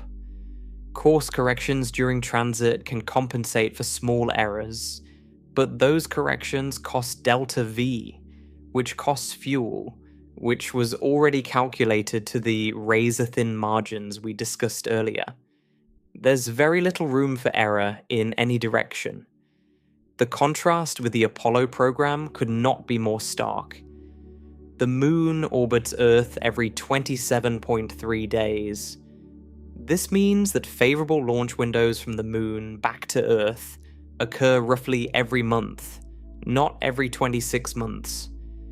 If an Apollo mission had a problem on the lunar surface, the crew was never more than a few days from an abort scenario. They could launch from the Moon at almost any time and be back in Earth orbit within a few days. The Moon is close enough that real-time communication with mission control is possible, with only a 1.3 second delay each way. Controllers in Houston could see problems as they happened and provide immediate guidance. Apollo 13 is the most dramatic example of this advantage. When an oxygen tank exploded on the way to the moon, the crew and mission control worked together in near real time to improvise a solution. They used the lunar module as a lifeboat, swung around the moon, and made it home in about 4 days. The entire crisis, from explosion to splashdown, lasted less than a week.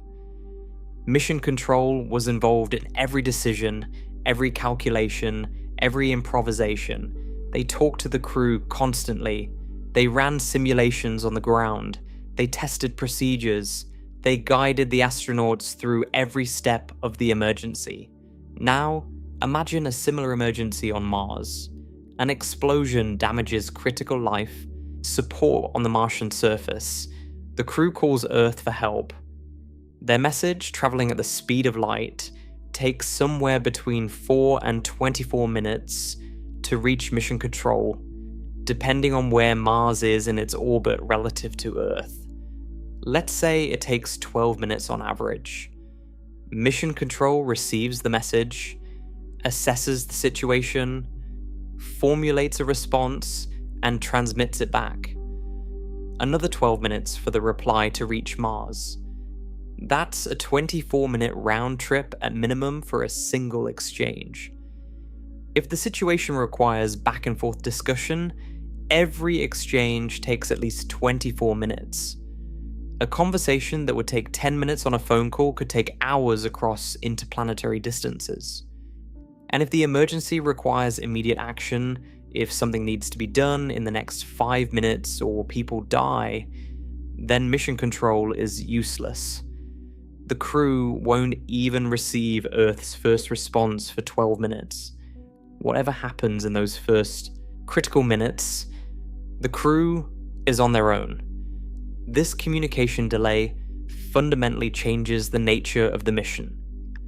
Apollo crews were supported by thousands of people on the ground who could see what was happening and respond in near real time.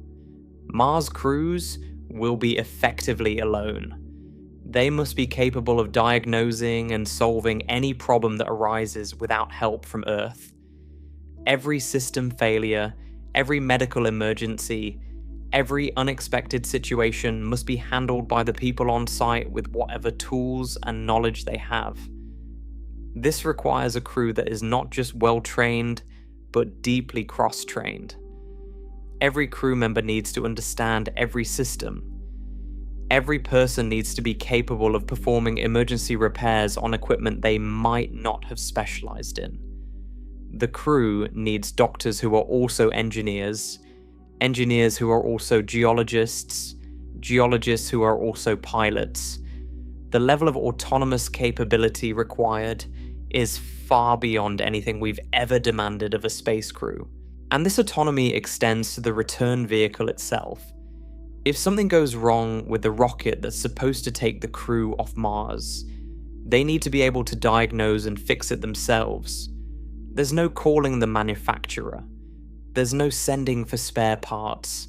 There's no technician who can drive over from the next town.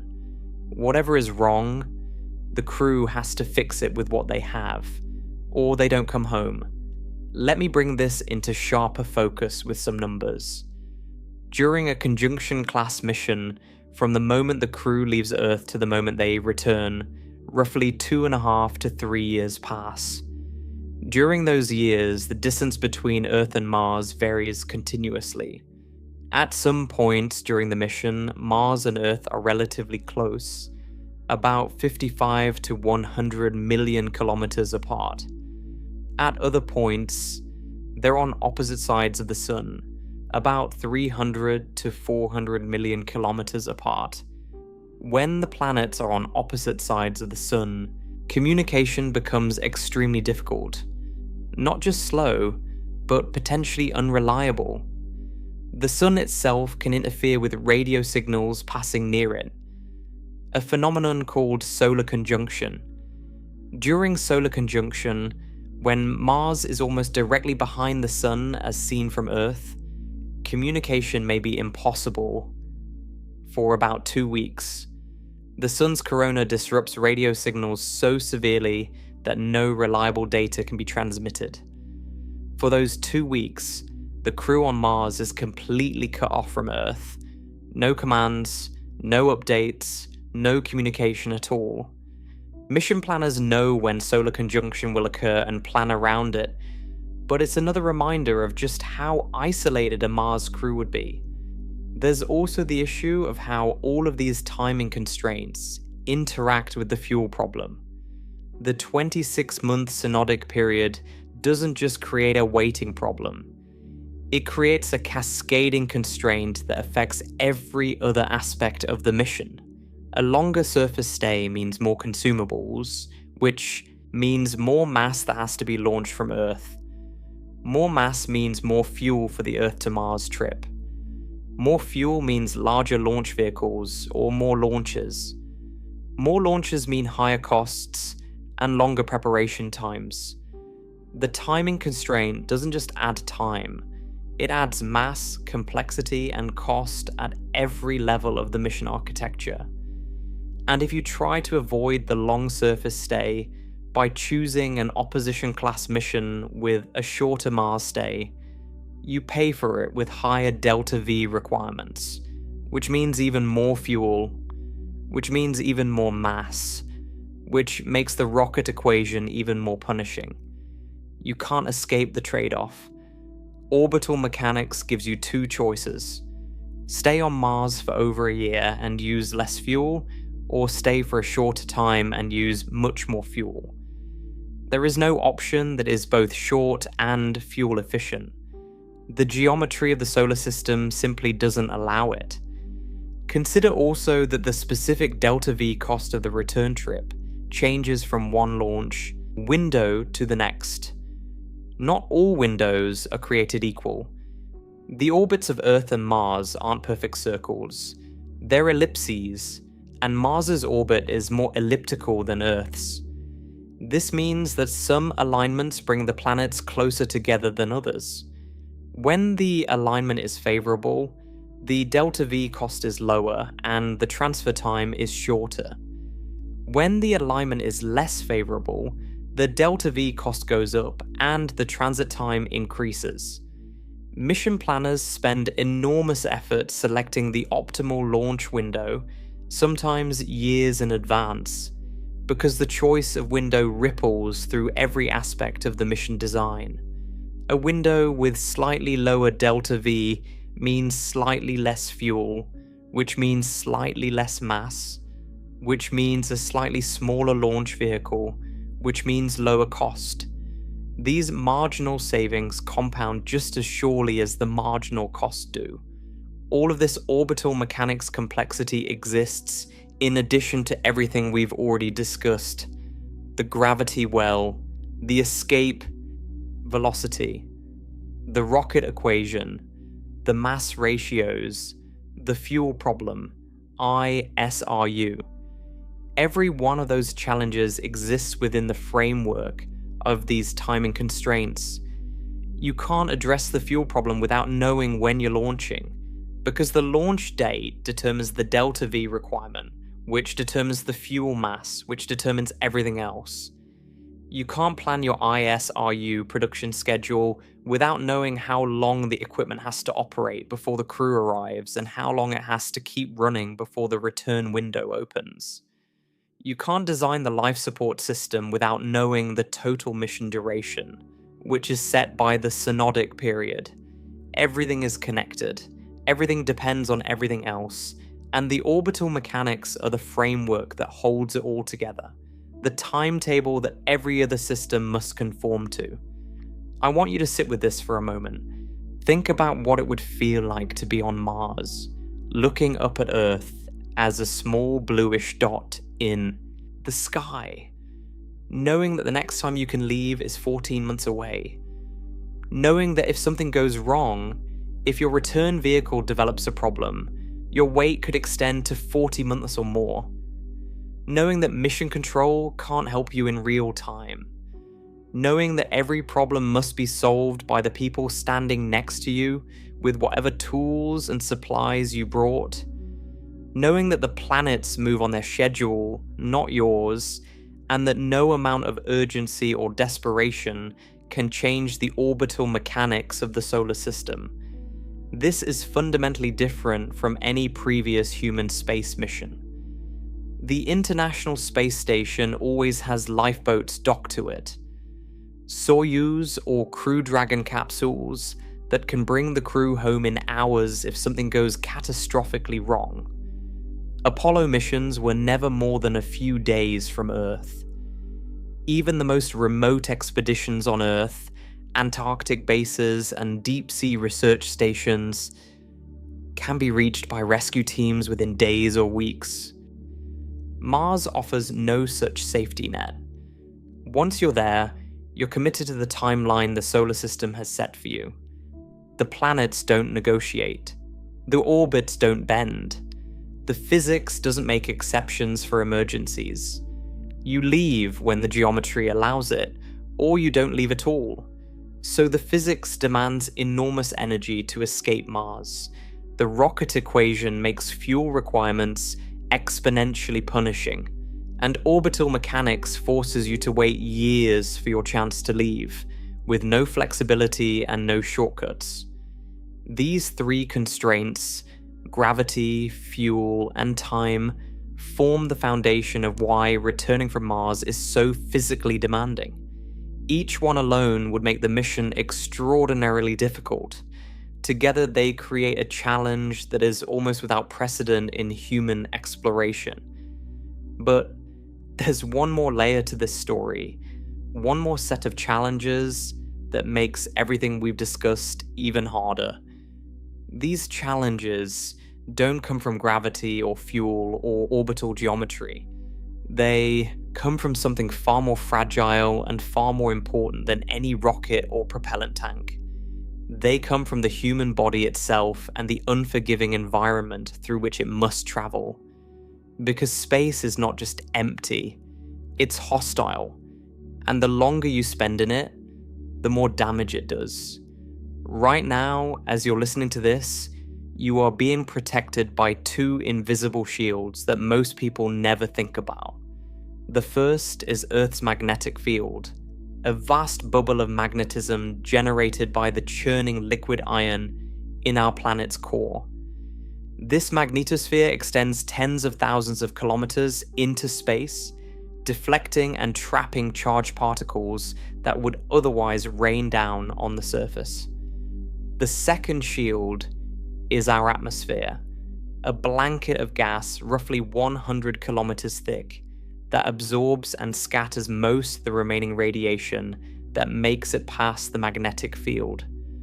Together, these two shields reduce the radiation dose you receive at sea level to about 2.4 millisieverts per year from natural background sources.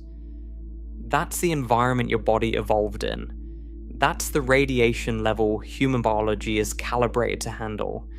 On Mars, both of those shields are essentially gone. Mars has no global magnetic field.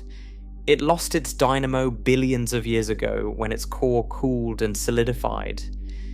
There are patches of remnant magnetism in the crust, particularly in the southern highlands, left over from the era when Mars did have an active magnetic field. But these patches are weak, localized, and provide no meaningful protection for a crew on the surface. Mars does have an atmosphere, but as we discussed, it's less than 1% the density of Earth's. It provides some radiation shielding, roughly equivalent to about 20 centimeters of water, but that's minimal compared to what Earth's atmosphere provides. And during the transit between planets, the crew has no planetary shielding at all. They're floating in a spacecraft in open space, exposed to the full radiation environment of interplanetary space, with nothing between them and the cosmos but the thin walls of their vehicle. There are two main types of space radiation that threaten a Mars crew. The first is solar particle events. These are bursts of high-energy protons ejected by the sun during solar flares and coronal mass ejections. Solar particle events are sporadic and unpredictable. The sun might go months without a major event, then suddenly release a torrent of radiation that could deliver a lethal dose to an unshielded human in hours. The good news is that the particles, while energetic, can be blocked by relatively modest shielding. A few centimeters of aluminum or a few tens of centimeters of water can reduce the dose to manageable levels. The strategy is typically to include a dedicated storm shelter within the spacecraft, a small, heavily shielded area where the crew retreats during an event. This is feasible but adds mass and complexity. The second type is galactic cosmic rays. These are the real problem. Galactic cosmic rays are high-energy particles originating outside our solar system, produced by supernovae and other violent cosmic events. They include heavy ions, atomic nuclei stripped of their electrons traveling at close to the speed of light. When these particles hit the human body, they smash through cells, shattering DNA strands, creating cascades of secondary particles that cause additional damage in surrounding tissue. And galactic cosmic rays are almost impossible to shield against practically. Because they're so energetic, they can penetrate meters of material. Adding a few centimeters of shielding does almost nothing. When heavy galactic cosmic ray particles hit shielding material, they can create showers of secondary particles through nuclear spallation, sometimes increasing the radiation dose inside the spacecraft. To meaningfully reduce galactic cosmic ray exposure, you'd need several meters of shielding surrounding the entire crew compartment. The mass would be enormous, and every kilogram of shielding feeds back into the rocket equation. More shielding means more mass, means more fuel, means more mass. There is currently no practical way to fully shield a crew from galactic cosmic rays during interplanetary transit. Let me quantify what this means for a Mars crew. NASA's radiation assessment detector, called RAY-D, flew aboard the Curiosity rover during its cruise to Mars in 2011 and 2012. RAD measured the actual radiation environment inside a spacecraft during interplanetary transit, the first time such measurements had been taken on a Mars trajectory. The results were sobering. During the roughly 8-month cruise, RAD measured a dose rate of about 1.8 millisieverts per day. On the surface of Mars, where the thin atmosphere provides some shielding, the dose rate dropped to about 0.67 millisieverts per day. Let's do the math. For a conjunction class mission, 7 to 9 months of transit to Mars at 1.8 millisieverts per day. Call it 240 days. That's about 432 millisieverts just getting there. Then 14 to 16 months on the Martian surface at 0.67 millisieverts per day. Call it 450 days. That's about 302 millisieverts on Mars. Then 7 to 9 months of transit home at 1.8 millisieverts per day. Another 432 millisieverts approximately. Total estimated dose for the entire mission, roughly 1,166 millisieverts, over 1 sievert. NASA's current career exposure guideline for astronauts is approximately 600 millisieverts, a limit designed to keep the additional risk of exposure-induced death from cancer below a certain threshold. A Mars mission would nearly double that limit. The crew would return to Earth having absorbed a radiation dose that significantly increases their lifetime risk of cancer, cataracts, cardiovascular disease, and potentially neurological damage. Studies on the effects of galactic cosmic ray exposure on the central nervous system are still ongoing. But animal experiments have shown concerning results, including cognitive impairment, increased anxiety, and accelerated brain aging in mice exposed to simulated galactic cosmic ray environments. We don't know for certain how this translates to humans, but the possibility that a Mars crew could return with measurable cognitive decline is something that cannot be ignored. But radiation is only one of the biological threats. The human body deteriorates in reduced gravity in ways that are well documented but poorly mitigated. On the International Space Station, astronauts in microgravity lose about 1 to 2% of their bone mineral density per month. Over a 6-month ISS mission, that's significant but recoverable. Most astronauts regain their bone density within a year or two of returning to Earth. But a Mars mission is not a 6-month ISS stay. The crew spends 7 to 9 months in microgravity getting to Mars. Then they spend 14 to 16 months on Mars at 38% of Earth's gravity, which is better than microgravity but still not enough to fully prevent bone loss. Then they spend another 7 to 9 months in microgravity on the return trip. By the time they arrive back at Earth, they may have spent a total of 14 to 18 months in microgravity and over a year in reduced gravity. The cumulative bone loss could be severe, and when they step out of their capsule onto Earth, they'll be suddenly subjected to Earth's full gravity, 1g, after years of reduced gravitational loading. Their bones will be weaker, their muscles will have atrophied, their cardiovascular systems will have deconditioned. Standing up might be difficult, walking might be dangerous. The risk of fractures during the first weeks and months after landing is real and significant. Muscle atrophy follows a similar pattern. Without the constant resistance of gravity, muscles waste away. Astronauts on the ISS exercise for about 2 hours every day using specialized equipment, resistance machines, and treadmills with harness systems that simulate gravitational loading. Even with this rigorous exercise regime, they still experience measurable muscle loss. On a Mars transit vehicle, the crew would need similar exercise equipment, which adds mass and volume to the spacecraft. On the Martian surface, the lower gravity means that everyday activities provide less resistance than they would on Earth. So muscle maintenance remains a challenge even during the surface stay. There's also a condition called spaceflight-associated neuroocular syndrome, or SANS. This affects a significant percentage of astronauts on long-duration missions.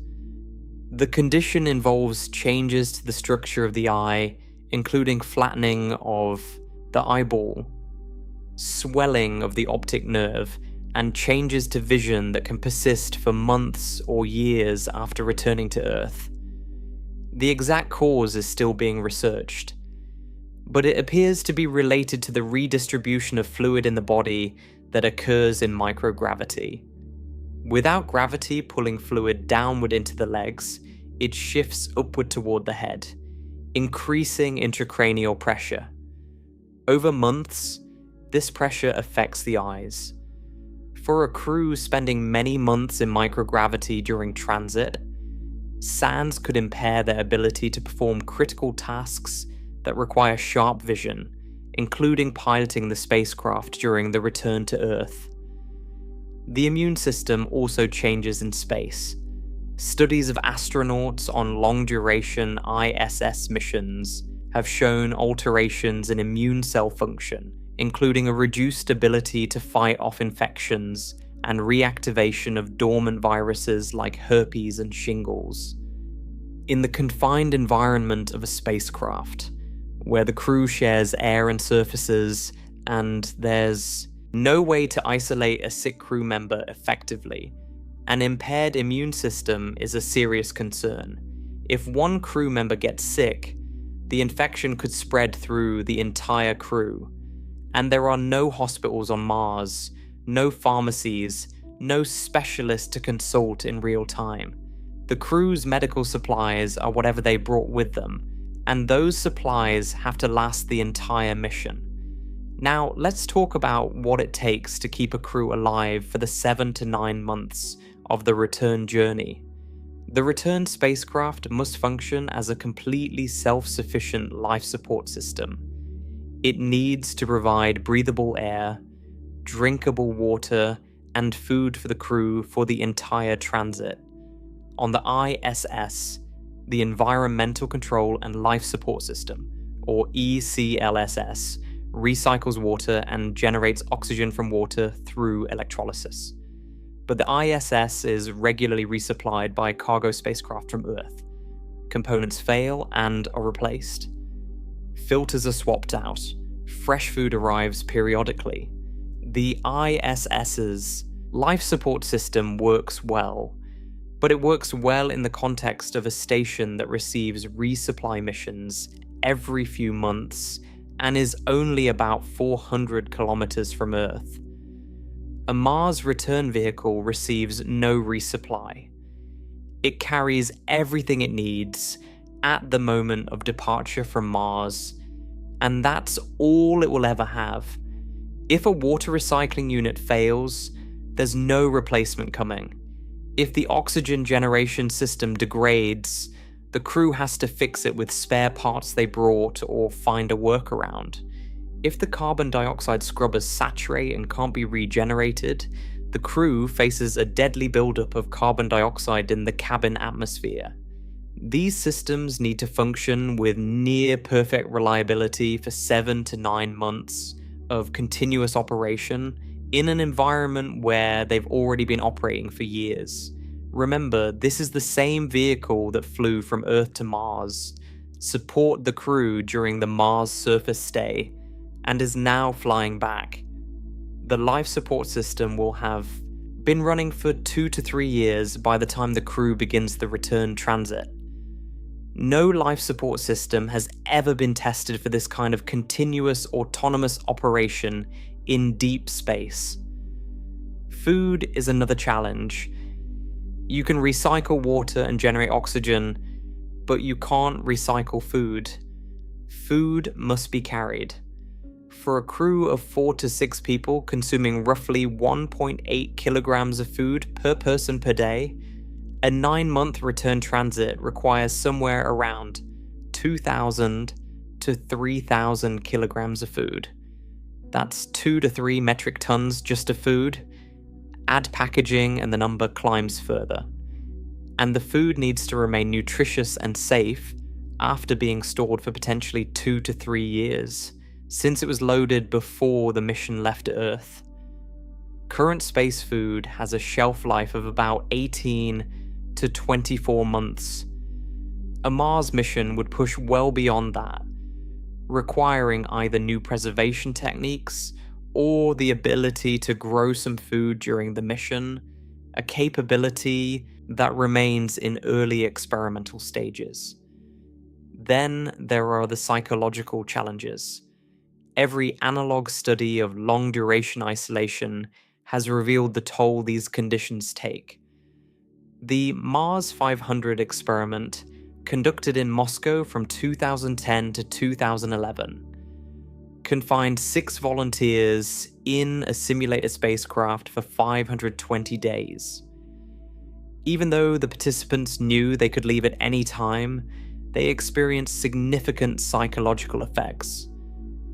Sleep patterns deteriorated, motivation declined, interpersonal tensions increased. One crew member became so withdrawn he barely interacted with the others. The HIC's experiments in Hawaii, which isolated small crews in a dome for periods of up to a year, showed similar patterns. Conflicts arose over small irritations that wouldn't matter in normal life, but became magnified in confinement. These simulations understate the real challenge. In a simulation, participants know they're safe. On an actual Mars mission, the isolation is real. The danger is real. No rescue is possible. If interpersonal conflicts develop, there's no escape. You can't take a walk outside unless you put on a spacesuit and walk on an airless, radiation-bathed desert. You can't call a friend because communication delays make normal conversation impossible. You are confined with the same people for years, under constant stress, knowing your life depends on equipment working perfectly and on the people around you performing under pressure.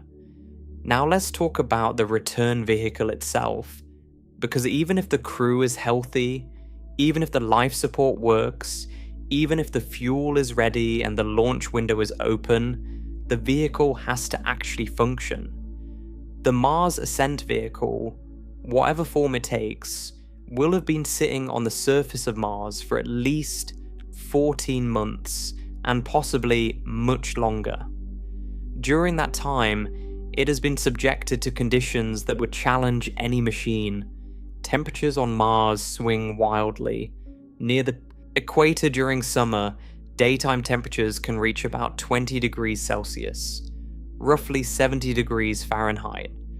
At night, temperatures plummet to minus 73 degrees Celsius or lower, roughly minus 100 degrees Fahrenheit.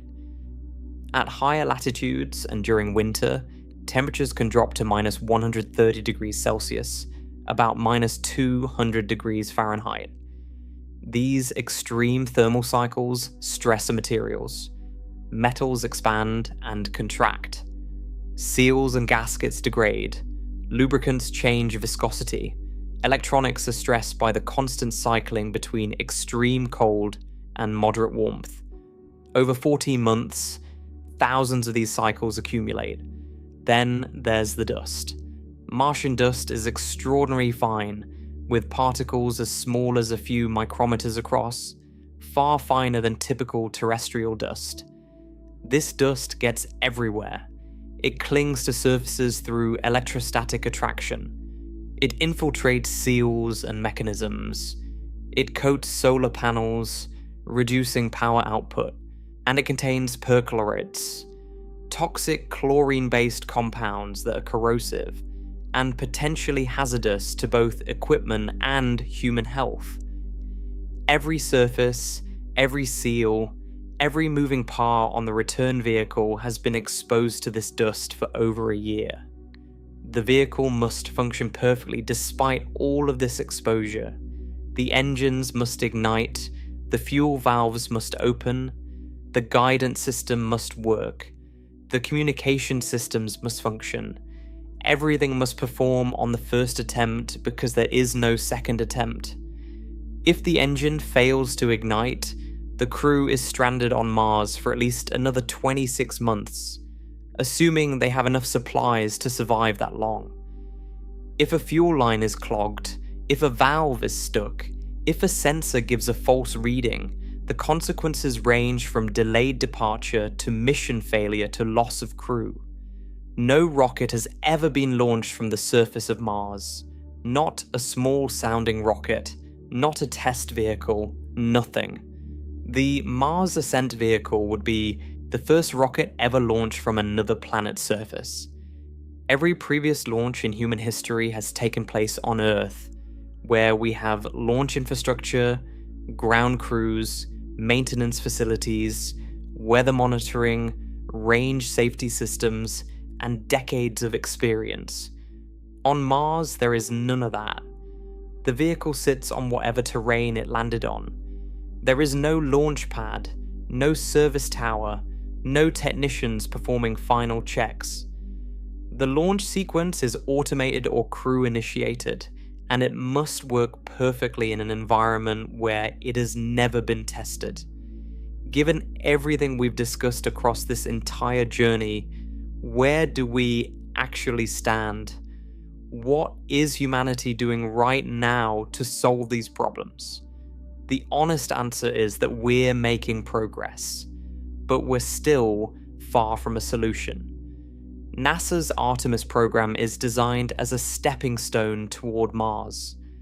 By returning astronauts to the lunar surface and operating the Gateway Station in lunar orbit, NASA aims to test deep space life, support systems, long-duration habitation technology, and operational procedures in an environment that's farther from Earth than the ISS, but still close enough for relatively quick return in an emergency.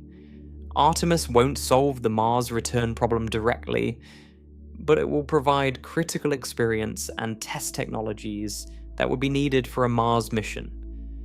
SpaceX's Starship is perhaps the most ambitious current effort aimed at Mars. The vehicle is designed to be fully reusable, capable of orbital refueling, and compatible with ISRU for return propellant production on Mars. If Starship works as planned, it could dramatically reduce the cost of launching mass to orbit, and potentially enable the delivery of large payloads to Mars, including the equipment needed for ISRU. But Starship faces enormous technical challenges. Orbital refueling has never been demonstrated at the scale required.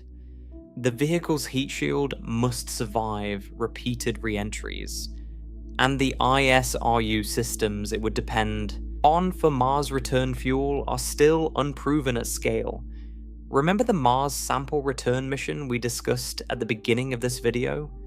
Even the relatively modest goal of robotically returning a few small tubes of rock from Mars has proven so technically demanding that the mission has been redesigned multiple times as costs escalated well beyond initial estimates. The fundamental difficulty is the same one we've been exploring all night. Getting anything off the surface of Mars and back to Earth is extraordinarily hard. If a robotic sample return with no crew, no life support, and a payload measured in grams pushes the boundaries of what space agencies can accomplish, the challenge of returning a crew of living people becomes almost incomprehensible in scale. There are more advanced propulsion concepts that could change the equation. Nuclear thermal propulsion uses a nuclear reactor to heat hydrogen gas to extremely high temperatures and expel it through a nozzle, producing thrust. The specific impulse of a nuclear thermal engine is roughly 800 to 900 seconds, about twice that of the best chemical rockets. This higher efficiency directly reduces the fuel mass needed for a given delta V. NASA's Draco program, a collaboration with the Defense Advanced Research Projects Agency, is developing a nuclear thermal rocket engine with the goal of demonstrating it in space. If nuclear thermal propulsion becomes practical, it could significantly reduce the fuel burden for a Mars return, making the mission more feasible with less mass launched from Earth. Nuclear electric propulsion takes a different approach. Instead of heating propellant directly, a nuclear reactor generates electricity, which powers an ion drive or similar electric thruster. Electric thrusters have extremely high specific impulse, sometimes thousands of seconds, which means they use fuel very efficiently. But they produce very low thrust, which means they accelerate slowly. A nuclear electric spacecraft could eventually reach high speeds, but it would take months of continuous thrusting to do so. This makes nuclear electric propulsion excellent for cargo missions, but problematic for crewed missions, where you want to minimize transit time and radiation exposure. Variable specific impulse magnetoplasma rockets, or VASIMR, are another concept under development. These engines use radio waves to heat plasma to extreme temperatures and magnetically confine and accelerate it. VASIMR can theoretically vary its specific impulse, trading between high thrust at low efficiency and low thrust at high efficiency. This flexibility could be valuable for a Mars mission, allowing the engine to operate in high thrust mode when rapid acceleration is needed, and switch to high efficiency mode for the long coast phase. But Vasimar is still in the experimental stage and has never been tested in space at the power levels needed for interplanetary travel. Each of these technologies offers real promise, but none of them is ready today. They exist at various stages of development, from laboratory demonstrations to planned space tests. Even the most optimistic timelines put practical nuclear thermal propulsion years away from use on a crewed Mars mission. And propulsion improvements, while important, only address part of the problem. They reduce the fuel mass, which helps enormously. But they don't solve the radiation problem. They don't solve the life support problem. They don't eliminate the launch window constraints. They don't make the Martian environment less hostile to the return vehicle. The fundamental challenge of a Mars return is that every problem is connected to every other problem, and solving one often makes another worse. More radiation shielding means more mass, which means more fuel, which means a larger vehicle, which means more life support, which means more mass. A longer mission to reduce delta V means more radiation exposure, more consumables, more time for equipment to degrade. A shorter mission to reduce radiation means more delta V, which means more fuel, which means more mass. Every trade-off leads to another trade-off. Every solution creates a new constraint. This is what makes the Mars return uniquely difficult. It's not any single challenge. It's the web of interconnected challenges that compound each other in ways that resist simple solutions. So where does this leave us? Returning from Mars is hard, not impossible, not theoretically forbidden by the laws of physics, but genuinely, physically, fundamentally hard in a way that no previous human endeavor in space has been. The constraints come from the deepest laws of nature. Gravity determines the escape velocity. The rocket equation governs the relationship between fuel and velocity. Orbital mechanics sets the schedule. Radiation fills the space between planets. Biology determines what the human body can endure. None of these constraints are political. None are bureaucratic. None are about funding or willpower, though those challenges exist too. These are constraints imposed by the universe itself. The speed of light sets the communication delay. The mass of Mars sets the escape velocity. The orbits of the planets set the launch windows. The nuclear processes in distant supernovae create the cosmic rays that threaten the crew. These are facts about reality that no amount of inspiration or determination can change. They can only be worked within, respected, and carefully accounted for. And yet, humans have a remarkable history of solving problems that once seemed impossible. In 1903, the Wright brothers flew a powered aircraft for 12 seconds, covering 120 feet. 66 years later, Neil Armstrong and Buzz Aldrin walked on the moon. In the span of a single human lifetime, we went from a wooden biplane that could barely clear the ground to landing humans on another world and bringing them safely home. We've sent robots to Mars, driven them across its surface for years, drilled into its rocks, analyzed its chemistry, and flown a small helicopter in an atmosphere so thin that powered flight was thought by many to be impossible. We've identified the challenges of a Mars return with extraordinary precision. We understand the physics, we understand the math, we understand the biology, we know exactly why it's hard, and we know exactly what we need to solve. That understanding is not nothing. It's the essential first step. Every great engineering achievement in history began with someone understanding the problem deeply enough to see a path through it. Returning from Mars is the hardest thing humanity has ever seriously contemplated doing in space. It combines challenges in physics, engineering, biology, and psychology in ways that no previous mission has required. It demands solutions to problems that don't yet have solutions. It requires technologies that don't yet exist at the necessary scale. It asks the human body to endure conditions it didn't evolve for, in an environment actively hostile to its survival. It operates on timelines set by the indifferent geometry of the solar system, with margins set by the merciless mathematics of the rocket equation, and it must all work perfectly, far from home, with no possibility of rescue. But understanding why it's hard is itself a form of progress. We know what we're up against. We can measure it, calculate it, model and simulate it. We're not guessing, we're engineering.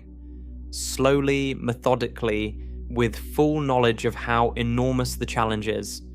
The return from Mars will not happen because someone gives an inspiring speech. It will happen because thousands of engineers solved thousands of individual problems, each one chipping away at the gap between where we are and where we need to be. The next time someone casually says we should send people to Mars, remember everything you've learned tonight. Remember the gravity well. Remember the rocket equation. Remember the 26-month launch windows. Remember the radiation. Remember the dust and the cold and the thin atmosphere and the years of isolation. And then remember that despite all of that, people are working on it right now.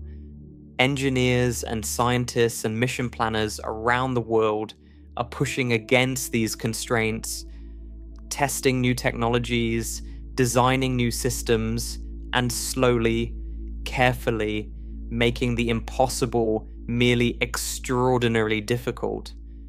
That's how progress works. Not in one giant leap, but in thousands of small, hard-won steps, each one bringing us closer to the day when humans launch from the surface of Mars and begin the long journey home. That will be the single greatest achievement in the history of exploration. Not because the distance is the longest we've ever traveled, though it is. Not because the technology is the most complex we've ever built, though it will be. But because it means we understood the challenge, respected its difficulty, and solved it anyway. That is what humans do. We look at problems that seem impossible and we find a way. Not easily, not quickly, but eventually. The universe makes it hard. We make it possible. That's the story of every great achievement in human history, and it will be the story of the return from Mars. Thank you for taking this journey with me tonight. If you found this exploration valuable, a like or subscribe really does help. It tells me you want more of these deep dives into the real science behind space exploration. The universe is vast, the challenges are real, and understanding them is the first step to overcoming them. Good night. And the next time you look up at that small reddish dot in the night sky, remember that getting there is only half the problem. Getting back is the real challenge, and it's a challenge worth understanding.